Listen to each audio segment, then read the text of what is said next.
साधंही दे आणि दोन्ही दोन्ही. Can you here me? Hello.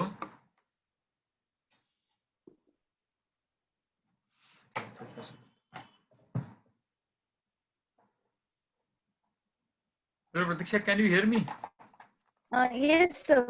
हा, आता असं आहे की आपण बघ, मला वाटतं जनरल स्टडीज पेपर 1 चे मला वाटतं की 4 टॉपिक 4 पेपर बघितलेत ना, 1 2 3 4 की 5 पर्यंत बघितलेत आपण. झाले सर आपले. बार बार. आणि मला वाटतं नंतर पेपर 2 चे सुद्धा असे 5 पेपर बघितले.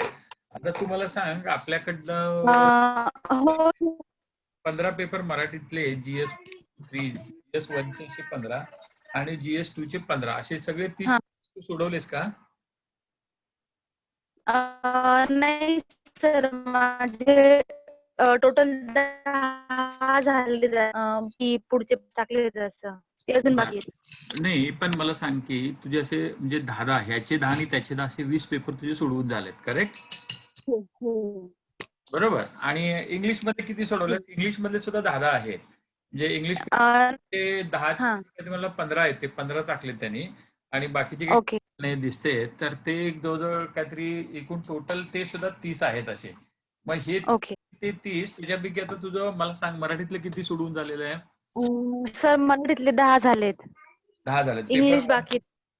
ठीक आहे. मला सांग, मराठीतले जे 1 ते 10 पेपर झालेत ना तुझे, मग त्यातले तुला कुठल्या याच्यावरती चर्चा पाहिजे? म्हणजे see will discuss the student specific what you can call as a queries. म्हणजे आपला त्यातला बराच वेळ निघून जाईल, तुला चांगलं बाकीचं मटेरियल सुद्धा मला बोलता येईल त्याच्याबद्दल. ओके. मग आता आपण 1 ते 5 तरी चर्चा केलेली आहे. 6 ते 10 तू सोडवून झालेत, 6 ते 10 सोडवून झालेत, करेक्ट? हो सर. मग आता ते 6 ते 10 मधले कुठल्या मुद्द्यावरती तुला चर्चा हवी आहे किंवा कशा याच्यावरती जास्त विचारायचं आहे? सर मला म्हणजे चालू घडामोडीवरती हवंय आणि पेपर 6 पेपर 7 मध्ये डाऊट्स आहेत मला, ते विचारू का मग तुम्हाला आता? विचार ना. कुठला पेपर म्हणतेस तू? पेपर 6. पेपर 6 मधलं विचार ना. सर पेपर 6 मधलं क्वेश्चन नंबर 30. 13 नंबर काय?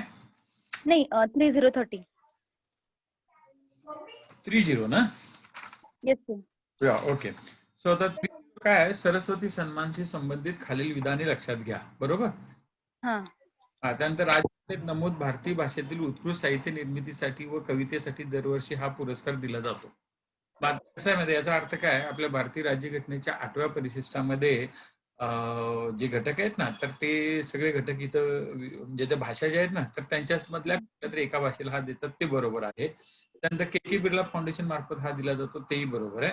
आणि हा महाबळेश्वर साहिल हे काय आहेत की कोकणी कवी आहेत आणि त्यांना 2020 सालचा नाही, तर त्यांना जो सरस्वती सन्मान मिळालेला आहे, तर ते 2018चा मिळाला. त्याच्यामुळे ते क चुकलेलं आहे. तर आणि ब बरोबर आणि क चुकलं म्हणायचं. त्यामुळे उत्तर त्याचं ते 2 नंबरचे ते. पण आता मला सांग की याच्यात तुला नेमकं काय माहिती हवी किंवा काय त्याच्यात what was the issue related to this? काय होतं नेमकं? सर मला सरस्वती सन्मान बद्दल माहिती नव्हतं. मी गुगल सर्च केलं, पण त्यातून पण मला म्हणजे समजलं नाही. आता हे सरस्वती सन्मान कसं आहे की आपल्याकडे के बिर्ला फाउंडेशन नावाची जी काही संस्था आहे, म्हणजे बिर्ला इंडस्ट्रियल ग्रुप जो आहे, आदित्य बिर्ला इंडस्ट्रियल ग्रुप, त्यांचं कलकत्त्याला मुख्यालय आणि बॉम्बेत सुद्धा आहे आणि वेगवेगळ्या उद्योग क्षेत्रात त्यांचे म्हणजे it is one of the premier industrial house in our country. आणि मग त्यांचे जे के बिर्ला म्हणजे हे आदित्य बिर्लाचे आजोबा, तर त्यांच्या नावाने हे वेगवेगळ्या वाङ्मयीन पुरस्कार दिले जातात. मग आता के बिर्लांच्या मार्फत हा सरस्वती सन्मान जसा आहे, तसं मग संगीत क्षेत्रातला पुरस्कार दिला जातो, नृत्य क्षेत्रातला पुरस्कार दिला जातो. तर असे त्यांच्याकडनं ते पुरस्कार दिले जातात. तर के बिर्ला फाउंडेशन, तू जर गुगल सर्च केलीस तर त्याच्यातनं the honours and the prizes sponsored by the K Birla foundation केलं की त्याच्यात ती यादी येते.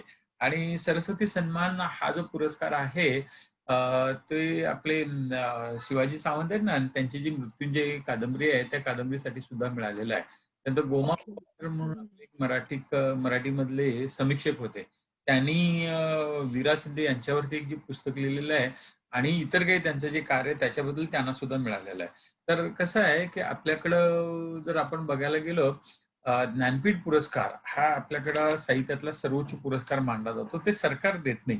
तो पुरस्कार दिला जातो टाइम्स ऑफ इंडियाचा ग्रुप जो आहे, त्यांच्यामार्फत तो ज्ञानपीठ पुरस्कार दिला जातो. त्यासाठी लागणारे पैसे आणि हे सगळे ते लोकं बघतात आणि त्यांची निवड समिती असते. दुसरं हे आता के. बिर्ला फाउंडेशन जे आहे त्यांच्यामार्फत त्यांची सुद्धा निवड समिती असते आणि विशिष्ट काळात प्रकाशित झालेली पुस्तकं ते घेतात आणि त्याच्यावरचं हे करून ते त्यातला पुरस्कार दिला जातो.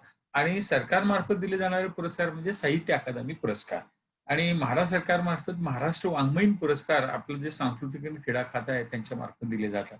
आता दरवर्षी महाराष्ट्र सरकारमार्फत महाराष्ट्र म्हणजे काय ते म्हणाले वाङ्मय पुरस्कार जे दिले जातात, मग ते नाटकासाठी असतात, कादंबऱ्यासाठी असतात, कथासाठी असतात, काव्यसंग्रहासाठी असतात आणि एकूणच योगदानासाठी वगैरे जे असतात ते दिले जातात. आतापर्यंत आता 2019-20 चे पुरस्कार अजून विचारात घेतले नाहीत त्यांनी.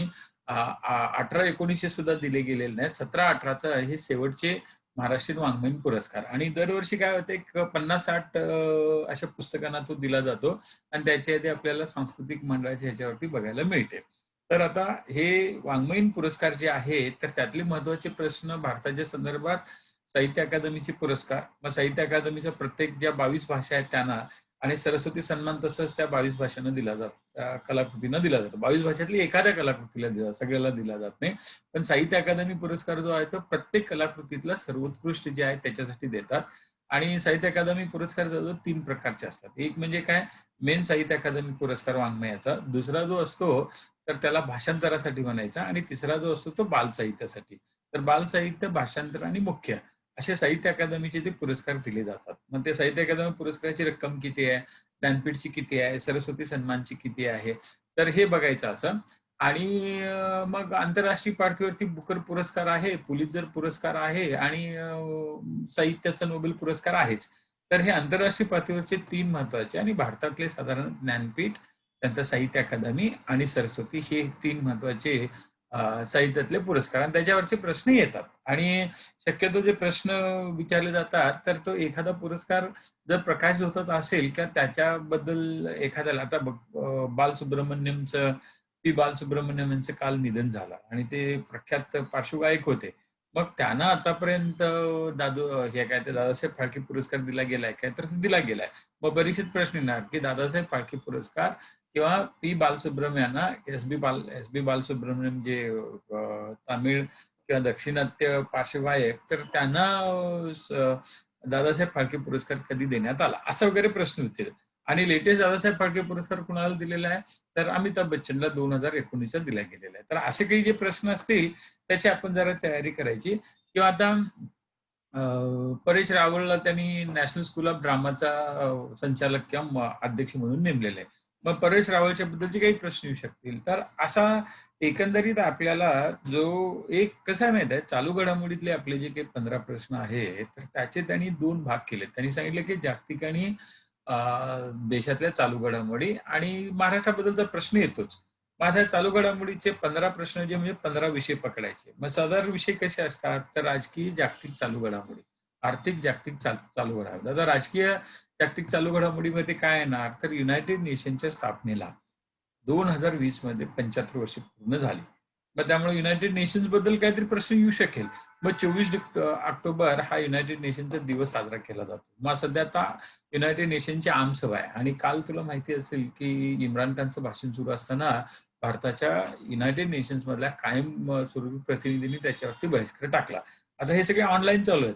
म्हणजे युनायटेड नेशनची जी काही म्हणजे आमसभा जी आहे ती न्यूयॉर्क मधल्या त्यांच्या बिल्डिंग मधले जरी होत असले तर त्याला ऍड्रेस करण्यासाठी विविध देशातनं त्या राष्ट्रांचे प्रमुख संबोधन व्हर्च्युअल याच्यातनं केलं जातं. मग आता ते युनायटेड नेशन्सला 75 वर्ष पूर्ण झाली म्हणून त्या आंतरराष्ट्रीय चालू घडामोडीमधल्या ह्या राजकीयमध्ये तर आता 75 वर्षातली युनायटेड नेशन्सची कामगिरी काय आहे, त्यातलं भारताचं योगदान काय आहे. परत यावर्षी आपले पुढच्या 2 वर्षासाठी 1 जानेवारी 2021 ते 31 डिसेंबर 2022 पर्यंत भारताची नेमणूक युनायटेड नेशन्सच्या 10 अस्थायी सदस्य पदासाठी झालेली आहे. मग आतापर्यंत किती वेळा? आतापर्यंत भारत 7 वेळा झाला होता. हे 8व्यांदा आलेलं आहे.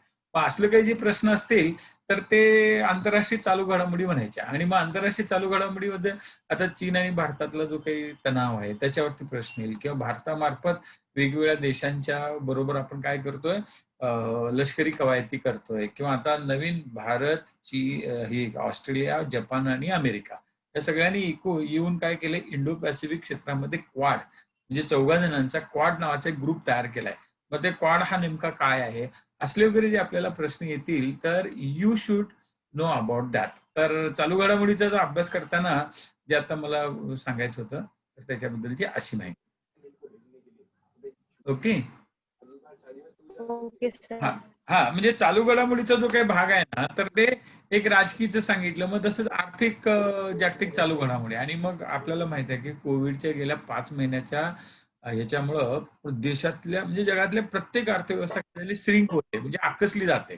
मग आता बऱ्याच अहवाल आलेत, IMFचा अहवाल आलाय, त्यानंतर ADBचा आलाय, वर्ल्ड बँकेचा आलाय, RBIचा आहे, किंवा आपल्या नॅशनल स्टॅटिक ऑर्गनायझेशनचा आहे. आता हे 4-5 महत्वाचे, किंवा वर्ल्ड इकॉनॉमिक फोरमचा अहवाल असतो, आणि काही रेटिंग एजन्सीज त्यांचे सुद्धा अहवाल असतात. मग ह्या अहवालानुसार मॅक्झिमम भारतीय अर्थव्यवस्था गेल्या 6 महिन्यातले जे काही अर्थव्यवस्था आपली आकसली, तर ती जवळजवळ 25 ते 30% आकसलेली आहे. आणि मग त्यांच्या आकडेवारीवरती वगैरे प्रश्न येऊ शकतो. तर हा एकंदरीत आर्थिक चालू घडामोडी म्हणायचा. मग वैज्ञानिक याच्यामधलं सुद्धा असतात. मग त्यानंतर भौगोलिक काही चालू घडामोडी. मग नंतर आपल्याला ते आता तू जसं ज्याप्रमाणे विचारलीस, पुरस्कार, नेमणुका, प्रकाशझोतातल्या व्यक्ती, आणि एका दुसरा दिवस, त्यानंतर महत्वाची पुस्तकं जी काही लिहिलेली आहेत त्याच्याबद्दल माहिती, आणि काही सांस्कृतिक आणि क्रीडा घडामोडी आहेत. म्हणजे आता जर तू बघितलीस तर ऑस्ट्रेलियन ओपन स्पर्धा झाल्या, आणि त्याच्यामध्ये पुरुष गटात आणि महिला गटात दोन्ही अशी नवीन पोरं. मग त्यांची नावं विचारतात, कुठल्या देशाच्या क्रीडापटूनं. आता आपला जो 15वा पेपर आहे त्याच्यामध्ये हे प्रश्न टाकलेले आहेत. 13, 14, 15 प्रश्न आले, त्याच्यात हे असले चालू घडामोडीवरचे प्रश्न लेटेस्ट जे आहेत ते टाकलेले आहेत. सो त्या पद्धतीनं मग आता हे आंतरराष्ट्रीय झालं. मग भारतातल्या चालू घडामोडी. मग आता राजकीय चालू घडामोडी भारतातल्या ज्या आहेत त्याच्यात निवडणुकामध्ये, आणि कालच त्यांनी बिहारमधल्या निवडणुका 28 ऑक्टोबरला घेणार असं जाहीर केलेलं आहे. मग आता ही निवडणूक जी आहे तर बिहारची, तर बिहारच्या विधानसभेमध्ये किती आमदार आहेत, किंवा एकंदरीत आमदारांच्या संख्येनुसार सगळ्या विधानसभांचा क्रम लावा, किंवा ही पहिल्यांदाच पॅन्डेमिक मधली आपल्या देशातली निवडणूक होते. मग ह्या निवडणुकीमध्ये ज्याला आपण म्हणतात ना पोस्टल बॅलेट, तर त्यांना महत्व आलंय. मग त्याच्यावरती मग त्याची तुलना ते अमेरिकेमध्ये आता ते जो बिडेन आणि याच्यामध्ये होते ना,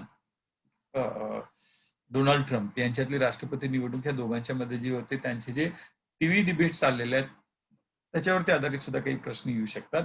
तर असं थोडंफार हे निवडणुकांच्या बद्दल झालं. मग सर्वोच्च न्यायालयामार्फत दिले झालेले काही निकाल महत्वाचे आहेत. मग उच्च न्यायालय असेल, सर्वोच्च न्यायालय, म्हणजे आता मराठा आरक्षणाला स्थगिती दिली. मग आता जर समजा मराठा आरक्षणाला स्थगिती दिली असेल तर आपलं सरकार काय करू शकतं, तर आपल्या सरकारला पर्याय भरपूर आहेत. तर एक अध्यादेश काढून त्या स्थगितीचा विचार करायचा नाही, अध्यादेश काढायचा आणि आरक्षण जे दिलेलं आहे ते अंमलात आणायचं.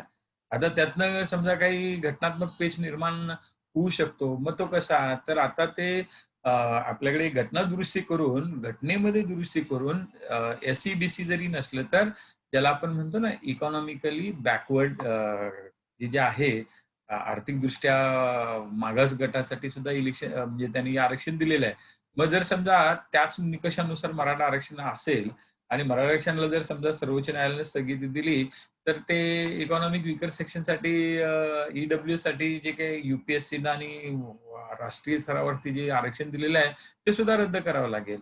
मग आता ह्या EWS साठी आपली जी घटना दुरुस्ती झाली त्यानुसार ते आता घटनात्मक आरक्षण झालेलं आहे. कारण तसे ते काय म्हणतात त्याला, ते आरक्षणाचा कायदा म्हणजे तसं ते घटना दुरुस्तीच वेगळी केली गेलेली आहे, आणि सामाजिक म्हणजे ऐवजी आर्थिकदृष्ट्या मागास असलेल्या लोकांना सुद्धा आरक्षण देता येतं. त्याच्यासाठी भारतीय राज्यघटनेतल्या कलमांच्या मध्ये 15A, B, C, D, E जे आहे त्या E मध्ये त्यांनी तो बदल केलेला आहे. मग तो परीक्षेमध्ये असले काही प्रश्न येणार. मग त्यामुळे आपल्याला चर्चा करताना हा सगळा, किंवा आता त्यावेळेला संसदेचं अधिवेशन सुरू होतं, तर त्या अधिवेशनात त्यांनी काय केलं, तो क्वेश्चन आवर जो आहे, प्रश्न तास जो आहे तोच रद्द करून टाकला. मग त्याच्यावरती आधारित काही प्रश्न येऊ शकतात. 0 आवर असतो त्याच्यावरचे प्रश्न येऊ शकतात. मग असं हे काय म्हणायचं त्याला आपण, की संबंधित घटनात्मक तरतुदी आणि राजकीय घडामोडी यांची सांगड घालून आपल्याला त्याची थोडी चर्चा करायला पाहिजे. ओके, सो असं हे राजकीय याच्यातलं झालं. मग तसंच आर्थिक घडामोडी आहेत, मग विज्ञान तंत्रज्ञानाच्या आहेत, नेमणुका आहेत, पुरस्कार आहेत, क्रीडा पुरस्कार आता आपल्याकडे देण्यात आलेले आहेत. आता भारताच्या इतिहासात पहिल्यांदाच राजीव गांधी क्रीडा खेल रत्न पुरस्कार जो आहे 5 खेळाडूंना पहिल्यांदा दिला गेलेला आहे. याच्या अगोदर 3-4 जणांना दिलं होतं. यावर्षी ते 5 जणांना दिला गेलाय. मग त्याच्याबद्दलची हे की अर्जुन पुरस्कार कुणाला मिळाले आणि द्रोणाचार्य कुणाला मिळाले, त्यांच्या जोड्या जुळवा असले वगैरे प्रश्न आले येतात आणि त्याला आपल्याला त्याची चर्चा करावी लागेल. तर हे 6व्या पेपर मधलं 30व्या प्रश्नाबद्दलची माहिती. बरं, आता पुढचा कुठला पाहिजे तुला त्याच्याबद्दलची चर्चा? हॅलो, हा सर 35 नंबर. हा, आता 35वा प्रश्न भेटला तर खालीलपैकी कोणत्या सार्वजनिक विचारवंतांनी विषमता दूर करण्यासाठी युनिव्हर्सल बेसिक इन्कम संकल्पना मांडलेली आहे? आता कसं आहे माहित आहे की युनिव्हर्सल बेसिक इन्कम म्हणजे नेमकं काय आहे? तर आपल्याला सगळ्यांना म्हणजे आपल्याला माहित आहे की भारताच्या गेल्या 75 वर्षाच्या म्हणजे आता आपल्याला स्वातंत्र्य मिळून जवळजवळ 73 वर्ष झाली. तर त्या गेल्या 73 वर्षाच्या वाटचालीमध्ये आर्थिक विकासामध्ये दारिद्र्य निर्मूलन आणि बेकारी निर्मूलन म्हणजे रोजगार निर्मिती जास्त करायची आणि दारिद्र्य रेषेखालची लोकसंख्या कमी करायची हे उद्दिष्ट राहिले. आणि त्यासाठी मग वेगवेगळ्या कार्यक्रमांची अंमलबजावणी सुरू झाली. मग आता ते कार्यक्रम आरोग्य खात्याचे आहेत, सामाजिक न्याय मंत्रालयाचे आहेत, महिला विकासचे आहेत, आदिवासींच्या साठीचे आहेत आणि अगदी अल्पसंख्याकांच्यासाठी आहेत आणि कृषीसाठी वेगळे आहेत, ग्रामविकासासाठी वेगळे आहेत. मग अशा ह्या सगळ्या विकास कार्यक्रमाच्या लाभार्थीवरती सरकार जो पैसा खर्च करते तर त्यावेळेला त्या पैशाच्या ह्याच्यातनं उत्पादन प्रकार जो आहे म्हणजे उत्पादक रोजगार जो निर्माण व्हायला पाहिजे किंवा पायाभूत संरचना निर्माण व्हायला पाहिजे ती तेवढी निर्माण होत नाही. मग त्यामुळं हा पैसा सबसिडी किंवा ह्याच्यावरती खर्च करण्याच्या ऐवजी कशावरती खर्च करायचा तर तो इररिस्पेक्टिव्ह ऑफ म्हणजे देशातले जेवढे नागरिक आहेत म्हणजे आता आपलं मानलं जातं की सध्या आपल्या देशामध्ये काहीतरी 135 कोटी लोक आहेत असं आपण मानलं जातं. तर त्या 135 कोटी लोकांच्या बद्दल आपल्याला जो काही प्रश्न येणार तर त्याची आपल्याला काय सांगितले त्यांनी की दारिद्र्य रेषेखालच्या लोकांच्या बरोबरच इतर लोकांच्यासाठी जर समजा आपण एकत्र एक ठरवलं रक्कम काही आणि जर ती दिली त्याला युनिव्हर्सल बेसिक इन्कम म्हणायचं. मग आता हे युबीआय नेमकं किती असायला पाहिजे तर युबीआयची एक सुधारित आवृत्ती म्हणून आपल्याकडे केसीआर जे आहेत तेलंगणाचे मुख्यमंत्री त्यांनी 2 वर्षापासून रैतू योजना सुरू केलेली आहे आणि त्या रैतू योजनेअंतर्गत काय केलं जातं की वर्षाला एक साधारणपणे ज्या शेतकऱ्याच्या 7-12च्या उतार्यावरती ज्या शेतकऱ्याचं नाव आहे किंवा एक थोडी जमीन आहे तर त्या शेतकऱ्याला वर्षाला एक साधारणपणे 12,000 पहिल्या याच्यामध्ये 6,000 दुसऱ्या याच्यात 6,000 असं 12,000 रुपये तिथं त्या सगळ्या शेतकऱ्यांना दिले जातात इररिस्पेक्टिव्ह ऑफ तो मोठा शेतकरी आहे, छोटा शेतकरी आहे, मध्यम शेतकरी असला काही विचार न करता सीमांत लघु असलं कुठलंही क्लासिफिकेशन न हे करता तर त्या सगळ्यांच्यासाठी ती रक्कम सांगितली म्हणजे ते दिली जाते. आणि मग हा जो काही प्रकार आहे तर त्याला आपल्या परीक्षेच्या संदर्भात जो काही युनिव्हर्सल बेसिक इन्कम म्हणायचा आणि मग त्याच आता आपल्याकडे पंतप्रधान शेतकरी सन्मान योजना जी काढलेली आहे तर ती सुद्धा ह्या युनिव्हर्सल बेसिक इन्कमच्या बद्दलच आहे.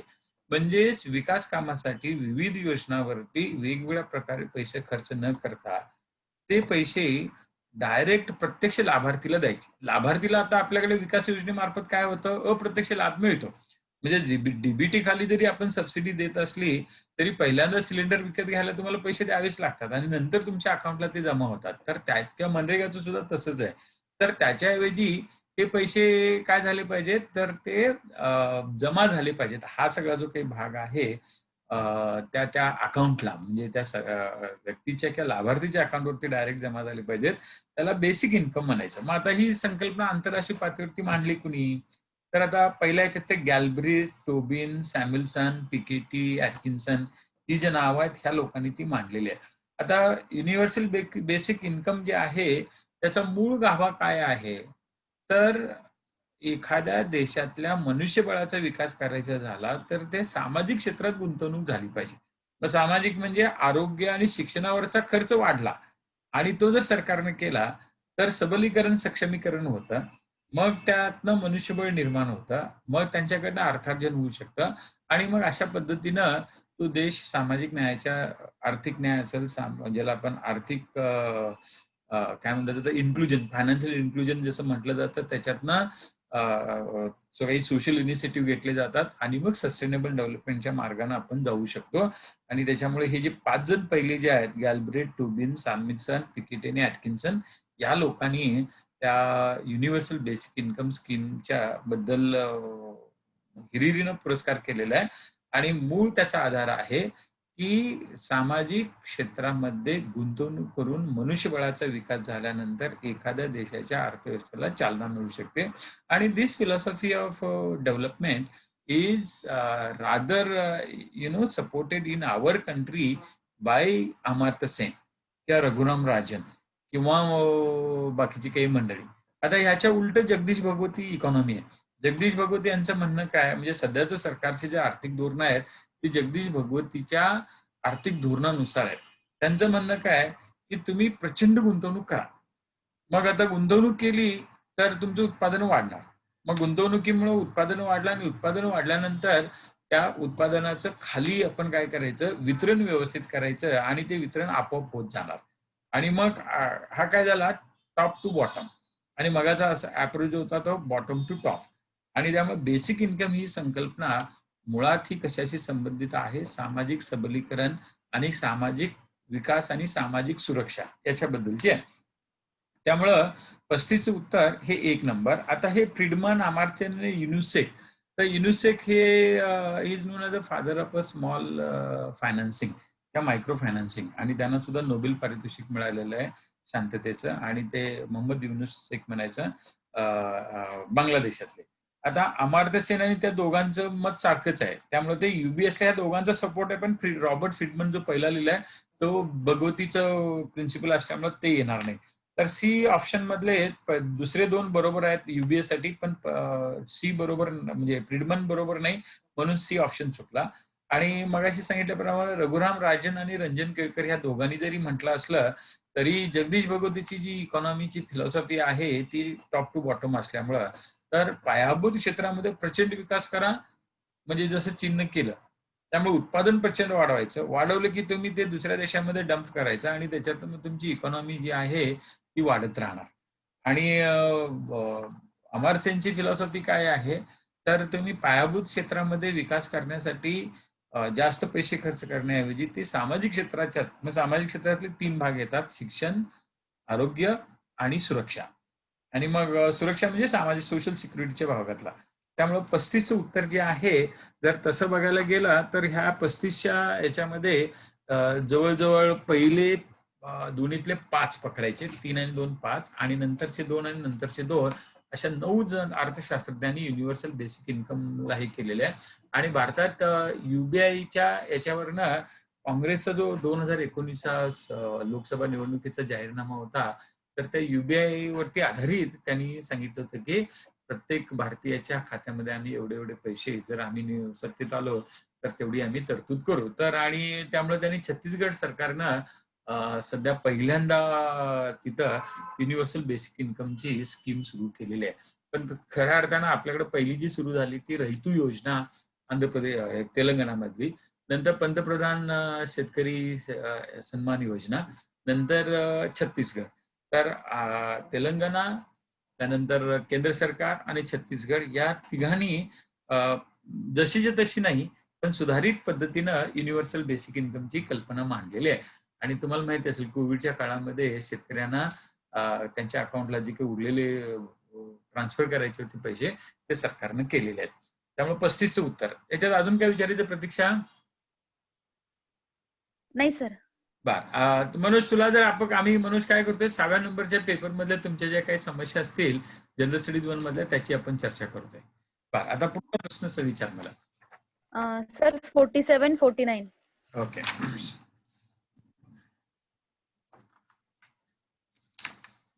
47 ब्रिटिश सरकारने महात्मा गांधींना यंग इंडियातील या अग्रलेखांना आक्षेपार्ह ठरवून अटक केली. आणि मग त्याला the puzzle and its solution, the tampering with loyalty, seeking the means. आता कसं आहे माहिती आहे, असे प्रश्न आपल्या परीक्षेत येतील का? आणि आले तर आपल्याला काय, it's not possible to read everything. आता ह्याच्यात काय झालंय, की जसं आता 100 वर्षापूर्वी लोकमान्य टिळकांचं निधन झालं आणि सेडिशनचा म्हणजे असे हा जो सेडिशनचाच भाग आहे, म्हणजे सरकारवरती टीका टीका केली का देशद्रोह केला. म्हणून पहिल्यांदा टिळकांनाच अटक झाले होते. तर टिळक हे भारतातले पहिले नेते आहेत, की ज्यांच्या लिखाणाला देशद्रोही ठरवून त्यांना अटक आणि त्यांच्यावरती खटले चालले होते. मग आता टिळकांनी लिहिलेले केसरीतले लेख असतील, मराठातले लेख असतील किंवा त्यांनी केलेली काही भाषणं असतील, तर ते आक्षेपार्ह ठरून त्यांच्यावरती ते केलं होतं आणि 100 वर्ष झाल्यामुळे टिळकांच्या ह्याच्याबद्दलची परीक्षेत यायची प्रश्न यायची शक्यता जास्त. मग काही वेळेला काय करतात, टिळकांच्या सारखंच दुसरी व्यक्ती ज्याला राष्ट्रद्रोह, सेडिशन म्हणजे तुम्ही राष्ट्राच्या विरोधात लोकांचं मत विरोधात करून लोकांना उचकावलं, याच्याबद्दलचा जो काही भाग असतो, तर त्याला ते सेडिशन म्हणायचं. मग ते लेखी असेल किंवा मौखिक असेल. मग आता इथं यंग इंडियात महात्मा गांधींनी लिहिलेले बरेच लेख आहेत. असे 100 पेक्षा जास्त लेख आहेत, की ज्यांच्यावरती ब्रिटिश सरकारने ॲक्शन घेऊन त्यांना नोटिसा पाठवल्या होत्या. आणि ह्याच्यामध्ये कुठल्या यानं हे केलं होतं, तर ह्या तिन्हींचंही उत्तर बरोबर आहे त्याच्यात. The puzzle and its solution, tampering with loyalty आणि सेकिंग द मेन्स. तर महात्मा गांधींचे असे आता ह्या यंग इंडियातले असे जे लेख असतील, तर it is not possible for us to remember all of them. पण त्याच्यातला एखाद दुसरा कुठला जर माहिती असेल, तर आपल्याला त्याचं उत्तर काढता येतं. आता हे नेमकं कधी झालेलं आहे आणि कधी त्यांना ते अटक केली गेली असेल, मग हे थोडं आपल्याला जाणून घेता येऊ शकते या प्रश्नावरनं. आता यंग इंडियामध्ये महात्मा गांधींनी लिहायला सुरुवात केली ती 1915च्या नंतर आणि मग म्हणजे भारतात आल्यानंतरच त्यांनी त्याच्यात ते लिखाणाला सुरुवात केली आणि साधारणपणे मग असहकार चळवळ असेल, सविनय कायदेभंगाची असेल आणि चले जावची चळवळ आणि त्याबरोबरच मधला जो काही त्यांचा 1932 पासून 1940 पर्यंतचा जो काही राजकीय कारकीर्द होती गांधीजींची, तर त्या ह्याच्यामध्ये त्यांनी मोठ्या प्रमाणात लिखाण केलेलं आहे. मग आता हे जे लेख आहेत, the puzzle and its solution, tampering with loyalty and the seeking the means. आता this was related during the, ज्याला आपण म्हणतो ना, सविनय कायदेभंगाच्या चळवळीच्या दरम्यान हे होतं. मग टॅम्परिंग विथ लॉयल्टी म्हणजे काय, गांधी अरविंद जो करार झाला होता, तर त्या करारानुसारच्या ज्या काही बाबी होत्या, तर त्याच्याबद्दल सरकारनं गांभीर्यानं ते घेतलं गेलं नाही आणि दुसऱ्या गोलमेज परिषदानंतर जो काही आउटकम त्याच्यातलं बाहेर यायला पाहिजे होतं चांगलं, ते न आल्यामुळं तर त्यात गांधीजींनी लिहिलं होतं, की ते गांधी अरविंद करारामध्ये सरकारनं, कारण आयर्विनला बदलल्यानंतर तिथे त्यांनी विलिंग्डनला आणलं होतं. मग आयर्विन गेला आणि विलिंग्डन आला आणि विलिंग्डनने आयर्विनने अगोदर जर काय सांगितलं होतं, तर ते सगळं तरतुदी रद्द केल्या आणि त्याच्यामुळे Gandhiji spoke about the tampering with loyalty ते होतं. त्याच्यानंतर the puzzle and its solution, मग that was related to the transfer of power of Britishers to the India. आणि ते 1940ची जी वैयक्तिक सत्याग्रहाची चळवळ होती, तर त्याच्याबद्दलचं होतं. म्हणजे दुसऱ्या महायुद्धाच्या काळामध्ये ब्रिटिशांनी भारत सोडून जायलाच पाहिजे, भारताच्याकडे ते दिलं पाहिजे, फाळणी न करता, त्याच्याबद्दलचं त्यांनी लिहिलेलं ते यंग इंडियातला लेख आहे. आणि शेकिंग द मेन्स हा जो काही प्रकार आहे, तर ते 1942च्या चळवळीच्या दरम्यान त्यांनी लिहिलेलं ते एक ह्याच्यातलं. तर आता 1, 2, 3 सिव्हिल डिसओबिडियंट मूव्हमेंट, दुसरं जे आहे ते इंडिव्हिज्युअल सत्याग्रह किंवा वैयक्तिक सत्याग्रह आणि नंतर चले जाव चळवळ या दरम्यानचे लिहिले. शक्यतो अशा प्रश्नांची उत्तरं काढताना unless and until you are sure, not sure about that, त्यांची उत्तरं काढू नयेत. आणि आता त्यांनी काय केलंय, एक चांगली गोष्ट काय आहे, की पूर्वी निगेटिव्ह मार्किंग आपलं 1/3 होतं. तर ज्यावेळी ते 8 सप्टेंबरला त्यांनी नोटिफिकेशन काढून सगळ्याच परीक्षा एमपीएससीची पूर्व, मुख्य कुठलीही घ्या आणि कुठल्याही पदासाठी घ्या, तर ते 1/4 केलेलं आहे. त्यामुळं जर आपल्याला माहिती असेल तर काढावं, नाहीतर अशी उत्तरं थोडं दुर्लक्ष करावं. आणि हा असे काही कोपऱ्यातले प्रश्न असतात. 47 हा कोपऱ्यातला प्रश्न आहे आणि मग उत्तर त्याचं 4 आलं. आता 47 नंतर 49 होते की 48? सर 49. हा, आता 49 जे आहे, तर त्याच्यामध्ये त्यांनी काय केलंय तर ह्या वेगवेगळ्या काय म्हणतात त्याला, ते जोड्या विचारतात. आता याच्यातल्या काही आता हा प्रश्न तयार करताना काय केले, की मागच्या 2 परीक्षेत येऊन गेलेले मागच्या 2 जोड्या घेतल्यात आणि बाकीची सगळी नवीन नावं आणलेली आहेत. मग आता याच्यातलं पहिलं जे आहे ते पी-एस शिवस्वामी अय्यर. तर हे एक काय होते, की आय-सी-एस अधिकारी म्हणता येणार नाही त्यांना, पण ते एक महत्त्वाचे लोकप्रतिनिधी आणि सुरुवातीला प्रशासक होते आणि त्यांनी लीग ऑफ नेशन्स म्हणजे युनायटेड नेशन्स स्थापन व्हायच्या अगोदर पहिल्या महायुद्धानंतर पहिलं महायुद्ध झालं, वर्सायचा तह झाला आणि मग जगात शांतता राखण्यासाठी लीग ऑफ नेशन नावाचे एक आंतरराष्ट्रीय युनायटेड नेशनच्या अगोदर तर तिची स्थापना 1920 आणि 1945. तर अशी 25 वर्ष लीग ऑफ नेशन ही कार्यरत होती. मग अशा वेळेला त्यांनी सुरुवातीला ते ब्रिटिशांच्या विरोधात होते. पण 1919चा कायदा त्यांना चांगला वाटला आणि मग त्यांनी त्याच्यानुसार त्याचं समर्थन वगैरे केलं होतं. मग अशा वेळेला ब्रिटिशांनी भारत कारण 1919 कायद्यामध्ये बघा अँबॅसेडर नावाचं पद आलं होतं. म्हणजे हाय कमिशनर त्याला म्हणायचं, की भारताचा प्रतिनिधी जगातल्या इतर राष्ट्रामध्ये म्हणजे अमेरिका असेल किंवा ऑस्ट्रेलिया असेल किंवा कॅनडा असेल, त्यात नेमायची जी तरतूद आहे स्वातंत्र्यानंतर आलीच, पण ती त्याची सुरुवात 1919 कायद्यामध्ये झाली होती. आणि मग अशा वेळेला त्या कायद्यातल्या एका तरतुदीनुसार आणि ते ब्रिटिशांचे समर्थक झाल्यामुळं ब्रिटिश सरकारने लीग ऑफ नेशनमध्ये भारताचा प्रतिनिधी म्हणून पी-एस स्वामी अय्यर यांची नेमणूक केली होती. तर अचं उत्तर 4. त्यानंतर ब जे आहे मुन्नुस्वामी नायडू. तर साधारण तुम्हाला ते जस्टिस पार्टी जी आहे तिची स्थापना करण्यामध्ये आणि त्याचे एक महत्वाचे नेते म्हणून मुन्नुस्वामी नायडू होते. त्याच्यानंतर पुढचं जे आहे मॅडेलिन स्लेड. तर मॅडेलिन स्लेड जे आहे ते गांधीजींच्या बद्दलच असते आणि मग किसान आश्रम मिर्दासपूर रुडकी इथं त्याची स्थापना करणं आणि त्याचं काम बघणं हे मॅडेलिन स्लेड यांनी बघितलं होतं. आणि नरसिंह चिंतामण हे काँग्रेसचे नाही, पण ज्याला आपण म्हणतो ना ते प्रजा परिषद म्हणजे संस्थानिकांच्या मध्ये चळवळ सुरू करण्यासाठी काँग्रेस आणि इतर काही पक्षांनी ज्या वेगवेगळ्या संस्था सुरू केल्या होत्या त्याच्यातली एक प्रजा परिषद होती आणि प्रजा परिषदेचे प्रतिनिधी म्हणून दुसऱ्या गोलमेज परिषदेला नरसिंह चिंतामण हे उपस्थित होते. आता याच्यातलं एक जरी आपल्याला माहिती असेल तर उत्तर काढता येतं. म्हणजे समजा आपल्याला मुन्नुस्वामी नायडूंचं माहिती आहे की he was very instrumental in the formation of a justice party. तर जस्टिस पार्टी ही जी आहे ती स्थापन करण्यामध्ये नायडूंचा भूमिका महत्वाची होती एवढी माहिती असेल तर ब चं 3 येणार. मग ब चं 3 आलं की याचं उत्तर आपलं 3 नंबर येणार नाही. आणि त्याच्यानंतर जर बघायला गेलं तर क ला 1 येणार हे 100% होतं. कारण म्हणजे आता हे एलिमिनेशन करायचं. आता ब चं मला जर समजा 3 माहिती असेल तर माझं 3 नंबर उत्तर येणार नाही. 1, 2, 4 येणार. मग आता 1 आणि 2, 4 जर कंपॅरिझन केलं ब ला आणि क ला सारखंच आहे.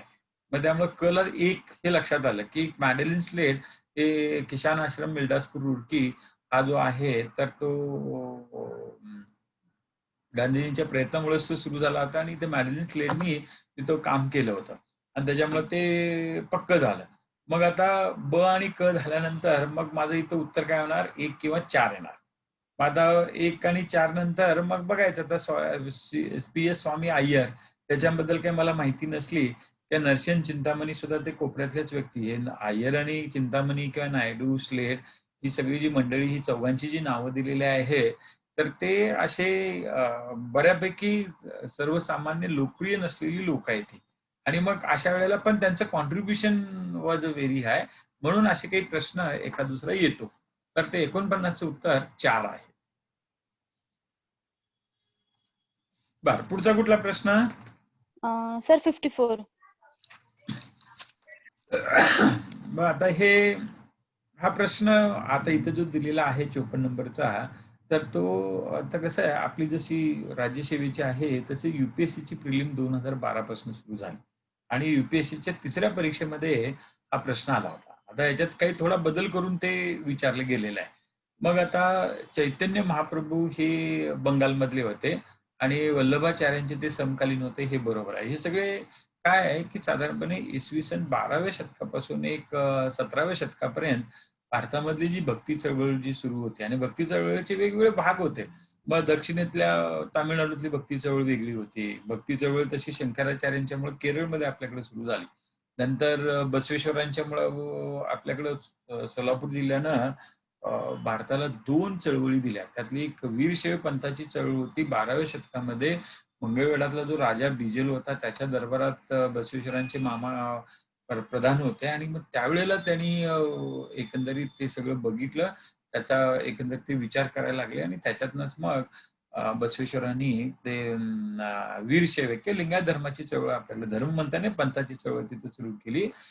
दुसऱ्या बाजूला आपल्याकडे भागवत संप्रदाय, म्हणजे त्यात ज्ञानेश्वर, नामदेव, तुकाराम किंवा एकनाथ महाराज या सगळ्यांची जी चळवळ होती, तर त्याला आपण संत चळवळ म्हणतो किंवा ती भक्ती चळवळ किंवा ते भागवत चळवळ किंवा वारकरी पंथ म्हणायचं. तर वारकरी पंथ आणि वीरशैव पंथ दोन्ही महाराष्ट्रात सुरू झाले आणि एकाचे संस्थापक बसवेश्वर, दुसऱ्याचे संस्थापक नामदेव, ज्ञानेश्वर आणि तुकाराम किंवा इतर संत लोक.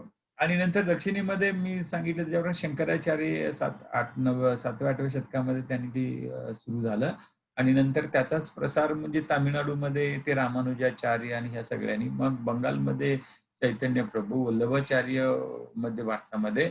आणि त्यामुळे एक नंबर हे साधारणपणे मध्ययुगीन भारताचा जो इतिहास आहे त्याच्यावरचा हा प्रश्न आहे. आणि चैतन्यांनी, वल्लभाचार्यांनी मगाशी नावं सांगितली, मग ह्या लोकांनी द्वैत सिद्धांत, अद्वैत सिद्धांत, विशिष्टाद्वैत सिद्धांत असे वगैरे मांडलेले, त्याच्यावरती सुद्धा प्रश्न येतात. आता दादू दयाल यांनी दिवंगत संतांच्या समाधी स्थळावर पूजा करण्याच्या पद्धतीस प्रारंभ केला, हे चुकलेलं आहे. मग दादू दयाल सुद्धा हे एक संत होते आणि ते साधारणपणे मध्य भारत म्हणजेच राजस्थान, त्यानंतर उत्तर प्रदेशचा काही भाग किंवा माळवा प्लॅट्यू, मध्य प्रदेश, आपल्याकडलं विदर्भ ह्या परिसरामध्ये त्यांचे अनेक अनुयायी होते आणि त्यांनी संतांच्या समाधी स्थळावर पूजा करण्याच्या पद्धतीस प्रारंभ केला, हे चुकलेलं आहे. आता ही संतांच्या समाधी स्थळावर पूजा करण्याची पद्धत ही वारकरी पंथानं सुरू केलेली आहे. तर वारकरी पंथात एकानं कुणी सुरू करायच्या ऐवजी हे आपोआप एक काय म्हणतात समुदाय प्रक्रिया म्हणून सुरू झालेलं आहे. त्यामुळे 2 नंबरचं हे चुकलेलं आहे. मग तुकाराम महाराज शिवाजी महाराजांचे समकालीन होते, हे बरोबर आहे. वल्लभाचार्याद्वारे प्रायश्चित्त, आत्मसंताप, संसार या त्याग या प्रथांचे आणि हे सगळं भक्ती चळवळीमधलं आलेच आहे. त्यामुळे 4 नंबर सुद्धा बरोबर आहे. उत्तर 2 नंबर या परीक्षेचं प्रश्नाचं येणार. तर 54चं उत्तर 2. पुढे सर 59. 59 मध्ये बघा आपल्याला 4 जोड्या दिल्यात आणि त्याच्यातल्या त्याने आपल्याला एक जोडी जी आहे चुकीची कुठली हे सांगितलेलं आहे. मग हा प्रश्न कशावरचा आहे, तर आपल्याकडे बघा राज्यघटनेवरती संबंधित जे काही 15 प्रश्न आहेत, तर त्याच्यातला जे 5 टॉपिक आहेत, राज्यघटना, राजकीय व्यवस्था, पंचायत राज किंवा सार्वजनिक धोरण आणि मानवी हक्क विषयक बाबी असा जो भाग आहे. आता हा जो काही प्रकार आहे 59 ते मानवी हक्क विषयक बाबी आणि किंवा मुद्दे आणि त्याच्याबरोबर सार्वजनिक धोरण याच्याशी संबंधितला आहे. मग पहिलं जे आहे कार्यक्षम नागरी संधीसाठी अभियान देशात कुणी सुरू केलं. मग अशा म्हणजे ज्याला आपण सिटीजन चार्टर ऍक्ट जो नंतर झाला किंवा सिटीजन चार्टर म्हणून तुम्ही कुठल्याही महसूल कार्यालयात किंवा कुठल्या सरकारी कार्यालयात गेला तर ती बाहेर ते सनदी सनद म्हणून, नागरिकांसाठी सनद म्हणून जे लिहिलेलं असतं किंवा जे काही एवढ्या वेळात तुमचं एवढं काम होईल, ह्या सुविधा तुम्हाला अशा मिळायला पाहिजे, झालं नाही तर असं करा, असं जे काही झालेलं असतं तर त्याला ते सिटीजन चार्टर मुवमेंट म्हणायचे. आणि ती सुरू झाली लोकसत्ता नावाच्या संस्थेनं, म्हणजे आता मराठीतला लोकसत्ता पेपर नव्हता, त्यांचा काही संबंध नाही. तर ती लोकसत्ता नावाची एक आपल्याकडे NGO आहे, त्या NGOनं ही सिटीजन चार्टर साठी चळवळ सुरू केली होती आणि त्याला खरं यश आलं ते राजस्थानमध्ये. तर सुरुवात लोकसत्ता हैदराबाद ह्या सामाजिक संस्थेने जरी केली तर तिला चांगलं यश हे अरुणा रॉय ज्या रिटायर्ड IAS ऑफिसर होत्या, तर त्यांनी राजस्थानमध्ये याच्याबद्दलचं काम चांगलं केलेलं आहे आणि त्या परीक्षेमध्ये त्याच्याबद्दलचा प्रश्न येऊ शकेल. त्यामुळे 1 नंबरचं जोडी बरोबर आहे. सरकार खासगी भागीदारी जी आहे म्हणजे ज्याला आपण म्हणतो ना बॉट, बिल्ड, ऑपरेट आणि ट्रान्सफर, याच्यानुसार सरकार आणि प्रायव्हेट संस्था यांनी हे करायचं. तर त्याच्याबद्दलचे एकंदरीत गाईडलाईन्स म्हणजे जो कायदा झाला किंवा नंतर आपल्याकडे काही धोरणं ठरवली गेली तर त्याच्याबद्दल सरकारला मदत करणारी संस्था म्हणजे बायफ. आता ही बायफ आपल्याकडं पुण्याजवळ जी आहे मांजरीला ती आणि ही दोन्ही एकच बायप आहेत आणि त्याच्यामुळे 2 नंबरचं उत्तर जे आहे ती जोडी सुद्धा बरोबर आहे. तिसरं आर्थिक विश्लेषण आणि वकिली. मग national centre for advocacy studies जी पुण्यामध्ये आहे, तर ते आर्थिक विश्लेषण आणि वकिली याचा अर्थ काय, की आता तुम्हाला माहिती असेल 2014च्या इलेक्शन्समध्ये भाजपचा जो जाहीरनामा होता, त्यात बऱ्याच अशा आर्थिक बाबी दिल्या होत्या आणि त्याच्यामध्ये स्वदेशी जागरण मंच यांचं जे आर्थिक धोरण होतं ते महत्वाचं आणि त्यातलेच काही मुद्दे म्हणून आपल्याकडे डिमॉनिटायझेशन करण्यात आलं होतं. आणि डिमॉनिटायझेशन करण्याबरोबर त्या मोठ्या मूल्याच्या नोटा म्हणजे ₹1000 नोट रद्द, 500ची आणि मग आपल्याकडे ते 2000 आणून ते सगळं नंतर त्याचा गोंधळ झाला. पण हे आर्थिक विश्लेषण वकिली जी आहे, तर ते स्वदेशी जागरण मंच या लोकांचं ते काय म्हणतात त्याला ते धोरण आहे आणि national centre for advocacy studies ह्याच्यात ते येत नाही आणि हे national centre for advocacy studies जे आहे, तर ते भांडारकर रोडला जे ILS नावाचं वकिली जे काय ते अ, विधी महाविद्यालय आहे, तर तिथल्या काही प्राध्यापकांनी सुरू केलेली ही संघटना आहे. आणि मग एकंदरीत याच्यात काय आहे, की सामाजिक महत्त्वाच्या मुद्द्याबाबत घटनात्मक अवेअरनेस लोकांच्या मध्ये निर्माण करणं आणि मग त्यासाठी आवश्यक ती कायदेशीर मदत पुरवणं हे त्याच्यात येतं.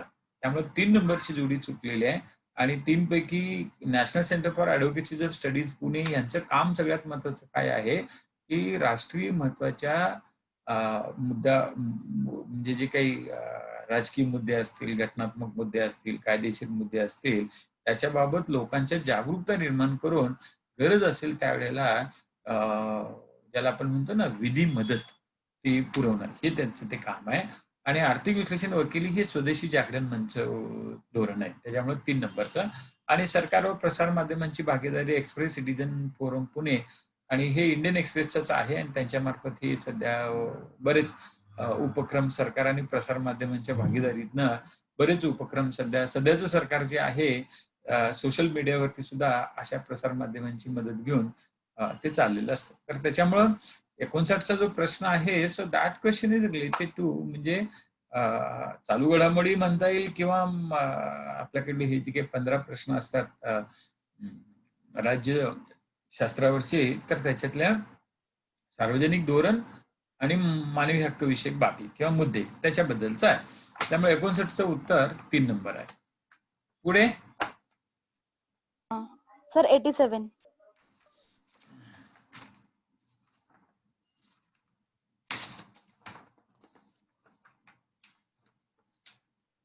आता हा जो काही प्रश्न आहे 87 सो आपल्याकडे एन्व्हायरमेंट म्हणजे पर्यावरण, जैविक बहुविधता आणि ग्लोबल वॉर्मिंग हे आपल्याकडे 3 टॉपिक दिले. त्यांच्यावरती 2-2 करून एक 5 ते 6 प्रश्न दरवर्षी विचारले गेलेले आहेत.